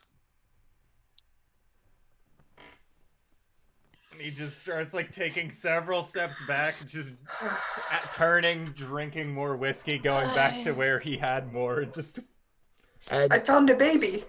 You found a child. I did. and as that's happening, we start to kind of move away and circle out of that. And as we're circling away, we're kind of not seeing the people anymore, but the camera slows and tightens to a circle, and we see laying there, jing jing jing jing jing jing jing jing jing. The bell is there. The bell's been ringing this whole time, by the way. And we see the bell, and like I said, we notice that it's sitting there kind of unknown. You guys are going back and forth in the disturbance, and then it just kind of the circle around the jingy bell goes, and it goes black. We're gonna jump ahead for time's sake. That was incredible, wonderful role play. I love you guys. But we're gonna jump ahead and into After Dark, and because it had, yeah, so After Dark, and we are going to say like Lilith at some point retired for a little while because you had been up and you had been up late, and hence you stayed up until the morn had come. And so you're out. We wake up, or we come back in from the dark. We see the darkness, and then it starts to light up, and we're seeing the edge of a bed. And as we come up, as it comes up, it's Rue Harker's face, asleep, kind of little drooly, perfect, almost perfect lipstick. Yep, almost perfect lipstick, and her eyes spring open. And Rue, you're in a weird place, and the sight has returned. So this place kind of has auras and other extraneous bips and bobs, because Beltane has been living here for, you don't know necessarily that's where you're at, but you have a good guess that something mystical lives here. She reaches over, grabs the water, and like immediately just starts gulping. She drains the whole glass, and then she just kind of throws it onto the bed. She goes, "That wasn't vodka."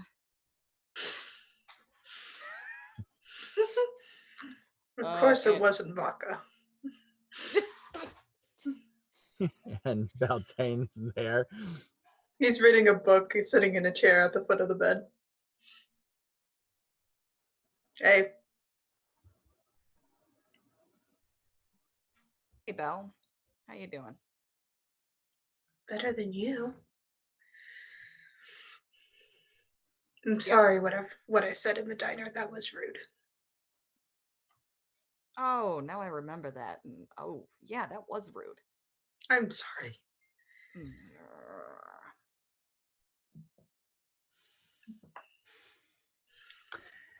Real quick, we swing aside.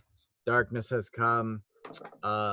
Lilith, I can't remember. You sleep in a 4-poster or a coffin? A 4-poster. Okay, with like Shaped like a coffin. the drape. Shaped like a coffin. Nice, the draperies and whatnot. Yeah, like Okay. it's some fancy shit, man. Okay, and how does Lilith rise after her rests? Like vampiric, like stand up, or It's just you like know. a regular person, man. Okay, all right. With flash and flurry that is Very gracefully, Yeah, majestically. I woke up like this style. yeah, and it's all the silks cling and whatnot of your nightgown. Mhm. And you rise and cross the room, and we kind of watch as Lilith crosses the room, Kane, you've obviously been talked into staying, but what are you doing all day? Oh, this is the worst. This is the absolute worst thing. Listen, for I me. make sure someone's around him at all times. That is why it is the worst. I am allowed to roam free, but it's one of those things like every once in a while we'll like go to touch something and we'll just hear and it's like the orc standing behind him. It's just I wasn't going to. It's literally, you know, a thuggish orc with like a suit and a tie. He looks like that character from Doctor Who, the little war goblin guy. I can't think of his name right now, but the Centauran, the little potato people. No. Anyway, they're all about war and stuff. Anyway, so yeah, so it's a big, you know, thuggish orc in a suit, tie, a butler suit and tie, and just like you said.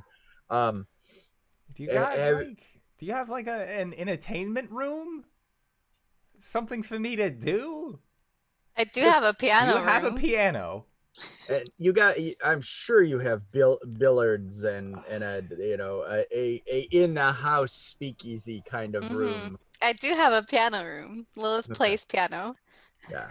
Kane will go, and he has nothing else to do, so he's just gonna get really drunk and play some jazz. Okay. All right. Are you plinking it out, or are you playing? I think it'll start as plinking, but then as more booze gets into his system, he's just gonna kind of like just get really loose with it and just play. Like he loses himself in it a lot. Lilith, did you ever pick up, move, remove, or do something with the bell? I probably put it in a box, safe. Because in her mind, she's like, I'm going to have to strike some sort of deal or calm down some situation in the morning. Okay. So the evening rolls on. It's, you know, we're, for time's sake, we're going to jump ahead. For time's sake. Yeah. Belle and Harker have a conversation. And she explains basically like, they make up, she apologizes for her behavior, and basically says, okay, I'll help you out. One last job. But after that, I want to quit this forever. And she accidentally lets it slip that drinking makes the sight go away. And now booze is off limits until she finishes the job. Beltane understands, and he shares some stuff about grief and his grief he shares that he had a daughter with you. Something he's not very open about, but he understands your grief and he wants to offer his aid and through what you're going through the best he can, and gently takes away your whiskey, digs into your coat, takes your flask, searches your pockets and take out 2 more flasks, and finds like a couple of those like little teeny airline liquor bottles. Yeah. And one is in her sock. Yeah, he's like, do I need to search your undergarments? Because I have no shame. I'm a fairy, quite literally. I have no shame. Rue, did you have your briefcase with you? Say no. Okay. All right. It just makes sense. If you had it, Beltane would have found another flask in there, but then would have taken it and realized it was holy water. Been able to put that one back. Okay. And then so he'll give the detective one of his guns. She agrees to do this and agrees not to drink if he stops telling people they were married. He just laughs. I've never been married, Belle, and it's kind of a sticking point for me. I know, that's why it's so fun. But I won't, I promise. Ooh, was that a promise? Like a real binding promise? Not a real promise. He's leading it. He's also told the detective that he has a bit of her humanity in him and he can lie a lot easier now. And he's just joyful about it too. All right. So happy for you, Belle. I'm never gonna see you again after this. She's just grinding her heel into his foot. All right, end scene. All right. So we see you all reconvening back in the Christmas tree room with the chimney and whatnot for the evening. And yeah, so you all reconvene in the main hall or whatever this One room last is. thing. I'm sorry Sure. to interrupt again. No, go ahead. Rue is drawn out by the sound of piano music, and she talks briefly with Kane about how she's going to help him with his little bell stealing problem, but he has to promise to not deal with any of this magic shit anymore. I didn't steal the bell. That would be preposterous and very much not like something I would ever do. As far as the magic shit, I don't know what you're talking about. Great. Continue to not. End scene. So you've reconvened in the parlor to discuss what you're going to do, or how you're going to try to make amends or parlay or such. And you hear ching ching ching ching ching ching ching ching ching, and one of the goblins comes running, and he's like, someone's on the roof, boss. Someone's on the roof. Yep. Why don't we all go out? Hmm? I think it's best to invite them in. I invite you in for the amount of time that I deem appropriate. And She just says out loud. and as you say that, the fire from the hearth like leaps like probably 8-10 feet out into the room, and then snaps back into the Yule log that is in there, and just kind of disappears. It's still there, still giving off light, but there's no flame. Mm-hmm. And these pristine white and gold boots appear, and then down crunches, and a big crooked staff comes up, and then Just offers. Hello. Merry Offer some milk. Christmas. And St. Nicholas, I presume? Of course, Santa's real. some names, yes, I go by that one too. I think it'd be a long list of names if I were to say each one. I believe you are missing something. Yes, I am. She produces the box. Okay. And he looks at it, and he says, so you've really returned my property to me? Of course. It seems to have come into my possession under unfortunate circumstances, and I am not one to keep something that is not mine. Good. Mr. Kane should apologize as well. Yes, I think that's very much needed. She looks pointedly at Kane. Standing in front of him, like between Kane and Sinterklaas.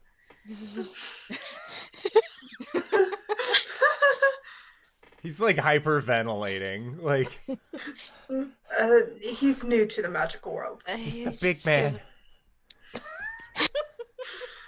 And he smiles and nods. He's like, you've been naughty. Oh, that's a matter of perspective, you big talker, you. Oh boy. Well, Over the mouth. Don't mouth off to fucking Santa Claus.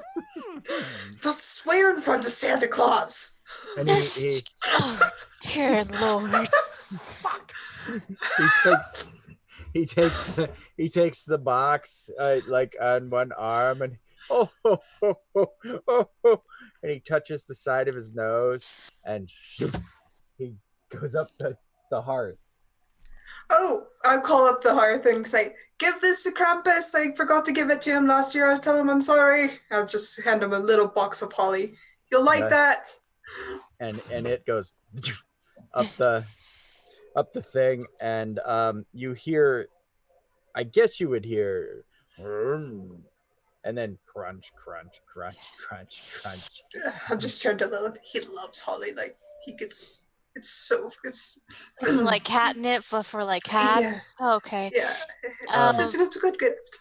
Oh, okay. I'll keep that in mind next year. The fire comes waggling back to life, and then it starts to grow and wave and get a little crazy, and suddenly out of the Yule log comes these curling horns begin to grow from the log itself, and as jet black horns, and as the fire burns and grows, a goat furred visage begins to rise from the flames, and you see one arm, very muscular arm, comes out, and it's holding a long horsetail whip.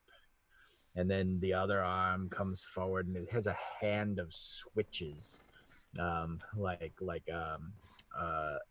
ash bough switches, and its huge chest. And like I said, it's all coming from this burnt out Yule log, and one cloven hoof hits, and the other hits, and it looks at you, Kane, and it just says, naughty. Matter of perspective, you big ol' ugly mug. Oh, Krampus, I'm assuming, right? Lilith just talks to him. Whilst this was happening, yeah. Harker was just kind of casually walking over to go and grab the iron poker next to the fireplace. Okay. And as soon as he says naughty to Kane, God, I almost said Calum. I get my messed up boys mixed up. Yep. To Kane, she says, yeah, I was expecting that. And she's just going to try and kneecap him. Okay. Sweet. All right. Here, give me a brawn. I'm not good at that. Yay! Belton's just watching this go down. I gave him holly. I'm the Pope's bad decision.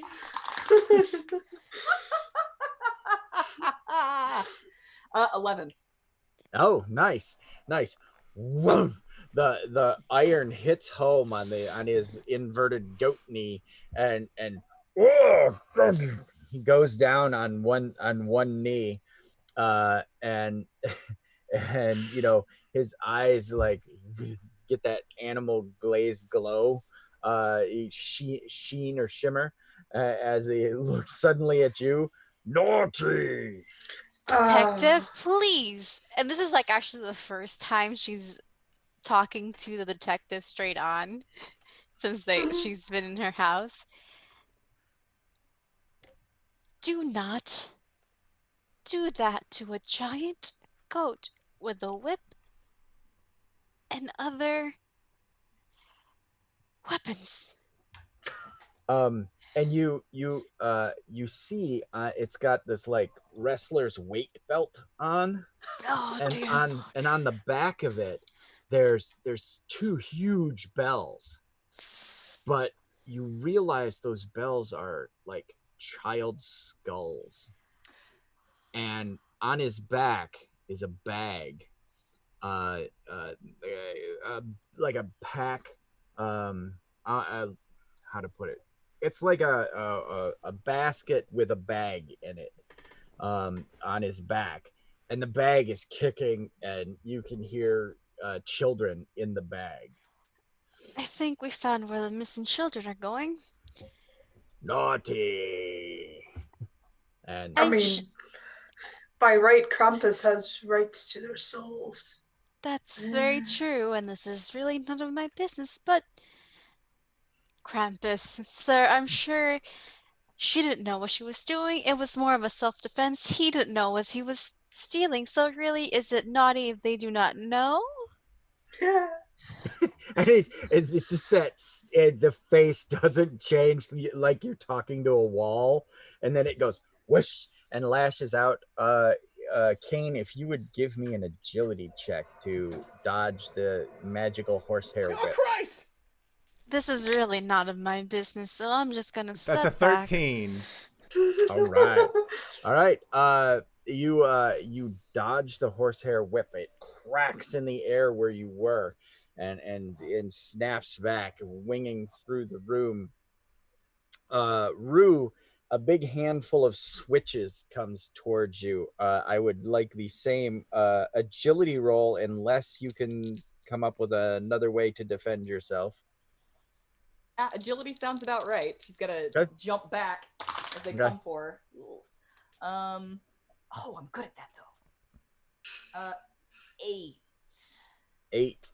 All right. I forget what the good number is. 7 or better, but 7 to 9 is a partial success. So I'll give you a hard choice. You either get knocked off your feet, or you the switches catch up in the iron poker, and it goes flying.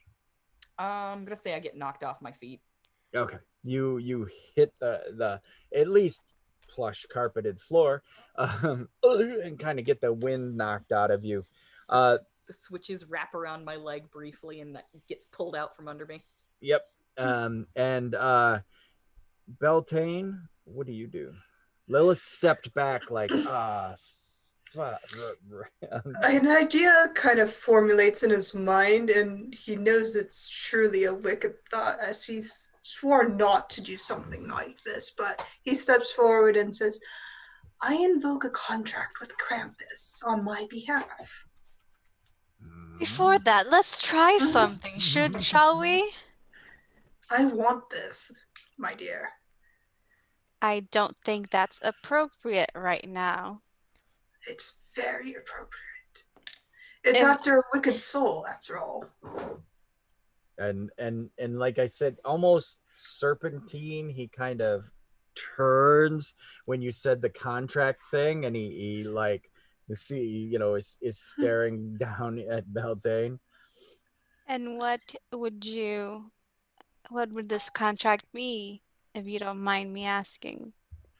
He just smiles.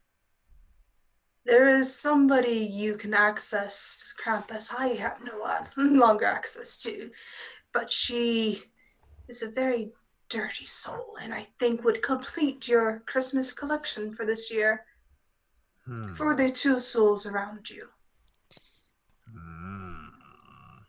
And she's a fairy. Very naughty. You just see a wide, wicked grin, like type smile, like appear over Lilith's face.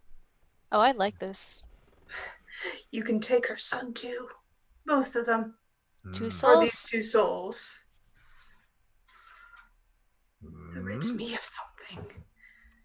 And he'll lean close to Krampus and whisper the 2 names, their 2 true names, to them, and form the contract. You'll find them in the spring court, as he hands Krampus the contract. Do have fun. All right, let me think briefly. So they are fae. They are in the spring court.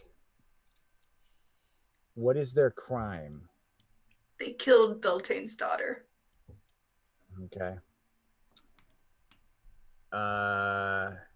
Crime of passion, crime of wicked intent. What was the passion, wicked intent, both? Power move? Yeah.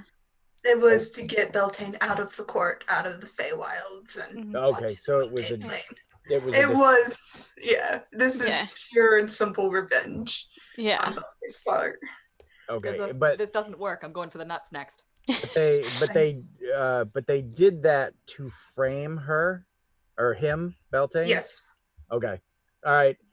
You whisper it, and then it's like you see that animal sheen flash like two directions, and it seems to suddenly understand like what the naughty thing was, and it turns back, and it it goes, two long clawed fingers come out, and it goes naughty to you, Kane, and then naughty to you, Rue, and then after he does that, the big clawed fingers come, and you can hear the switches like, and you hear the leather of the horse whip kind of tighten, and then it goes in through the Yule log, and the fire just flitters back, and it's all just like perfect, like a nice holiday situation. Just then a goblin comes around the corner, and it's like, eggnog. Oh, perfect time, Frederick. Oh, I love it. Lilith goes over to Kane. I believe you owe someone a debt now. I owe no such thing. Oh, I was yes, gonna you do. challenge Krampus to a jazz off. Had your friend not spoken up sooner, I did not ask for this, therefore no debt has been incurred. You have forced me to stay in your house, madam, and I hope I never see you again. And he bows and then begins walking very quickly past the eggnog. He grabs some eggnog on his way out. But Do you want a place to live? I have an attic, thank you. Beltane? We'll pay you monthly. Beltane. $65. Beltane. On one condition, $65 in gold coins. Okay. Or other golden artifacts. Beltane. They'll come from my personal stash. This is my house. Yes. I can keep him in my realm if you wish. No, I don't want him anywhere. What good is he? I do not work in the home, thank you. And as that's happening, we hear ching ching ching ching ching ching. Oh God! Ching, and we hear ho ho ho ho, Merry Christmas, and that's where we close out. Amazing. Yay! GB, thank you so much for running this game! Yay! Yay! Thank you all for making it so fun and so amazing. We love these characters. And it's just the best. Yes. So, hey GB, I love this so much. I want to find you on more stuff. Where can we find you? What do you do? I'm Graybeard's Tavern. Look that up on Twitter. I have my schedule there. This week I'm doing 8 games in 6 days. So up next is tomorrow afternoon. We're doing the Christmas special of Death's Curios. We've been told nothing about what it is except it's the Christmas special. That's at 4 p.m. Eastern Standard Time over on Encounter Roleplay. Hope to see you there. Check my schedule. I'll be back on Indoors channel Friday night with Jordan Jordan, PH is silent, to play some Dungeon Crawl classics. And then Sunday, I'll be on the Hype Goblins channel as the guest on the Nexus Adventures at 8:30 a.m. Eastern Standard Time. It's 1 p.m. for me. It's fine. and then on Sunday afternoon, 4 p.m., I'll be playing in Monsters of the Weeks on G Game Nights. But so that's my my big game week for this holidays. Have a happy holidays, everyone, and Merry Christmas to y'all. Yes. And Satan, where can we find you? What do you do? Hello, I am Satan, and you can find me on Twitter at Elizabeth with 2 P's, or right down there as you see it written. I play lots of games. Currently, I'm not doing any on-stream games because we're off for holiday breaks. The only one I'm doing is the one I'm DMing, which is Nexus Adventures, Sunday mornings, 8:30 SD, where the lovely GB will be guesting this Sunday, and we have the lovely Jen also playing as a permanent play, and I'm very, very excited for it. And hopefully we get some of these other cool people guesting if they're not too tired in the morning. That would be at 5:30 in the morning for me. Hey, I'll do I'm it. fixing my sleeping schedule. I'm working on it. I'll be there. If you want me there, I'll be there. I do want you there. We want you there so much. Both of you. All Both of of you. you, please. Do it for the TTRPG. Do it for the D&D. Do it for us. Do it for baby soon. Do it for baby soon. You'll love them. See, even Sarah wants you to do it. Yes! Alrighty. And hey, Wings, where can we find you? What do you do? It's Danae Keener. You can find me at Danae Keener. Darko. Drawings mostly related to D&D and a lot of things on this channel. You can also find me here on Mondays playing Coriander the Eldrin Paladin during our homebrew game, or on Tuesdays running Curse of Strahd for as long as that's going on for. DanaeKeener.com.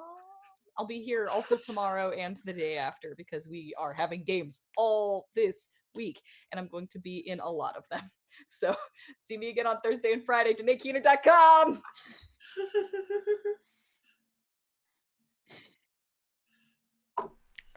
Jen, where can we find you? What do you do? Hi, Jen.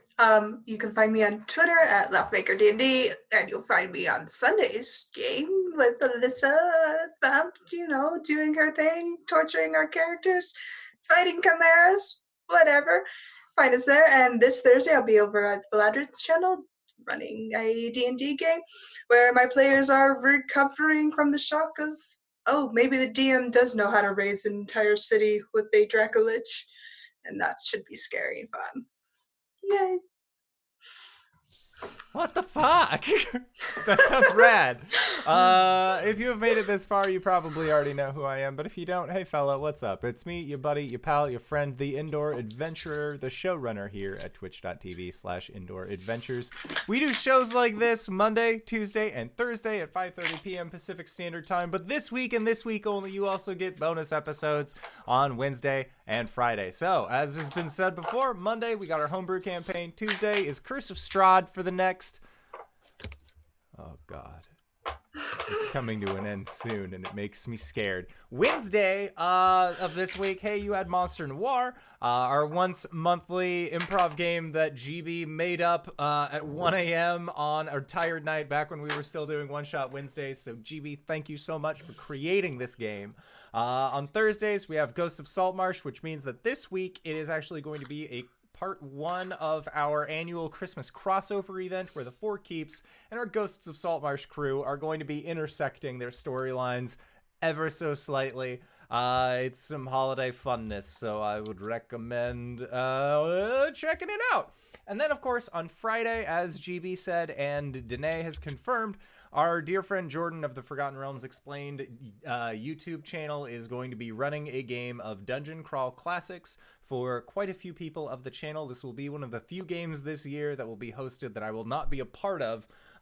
So consider it to be a special game indeed. But that is it for our show. I would like to say once again, thank you, GB, for running such a fantastic game of Monster Noire. Thank you to all these players for coming out and putting up with my bullshit. And we are going to be heading in to Nights in the Courtyard. So we'll see all of you guys next time. All right, everybody. Bye-bye.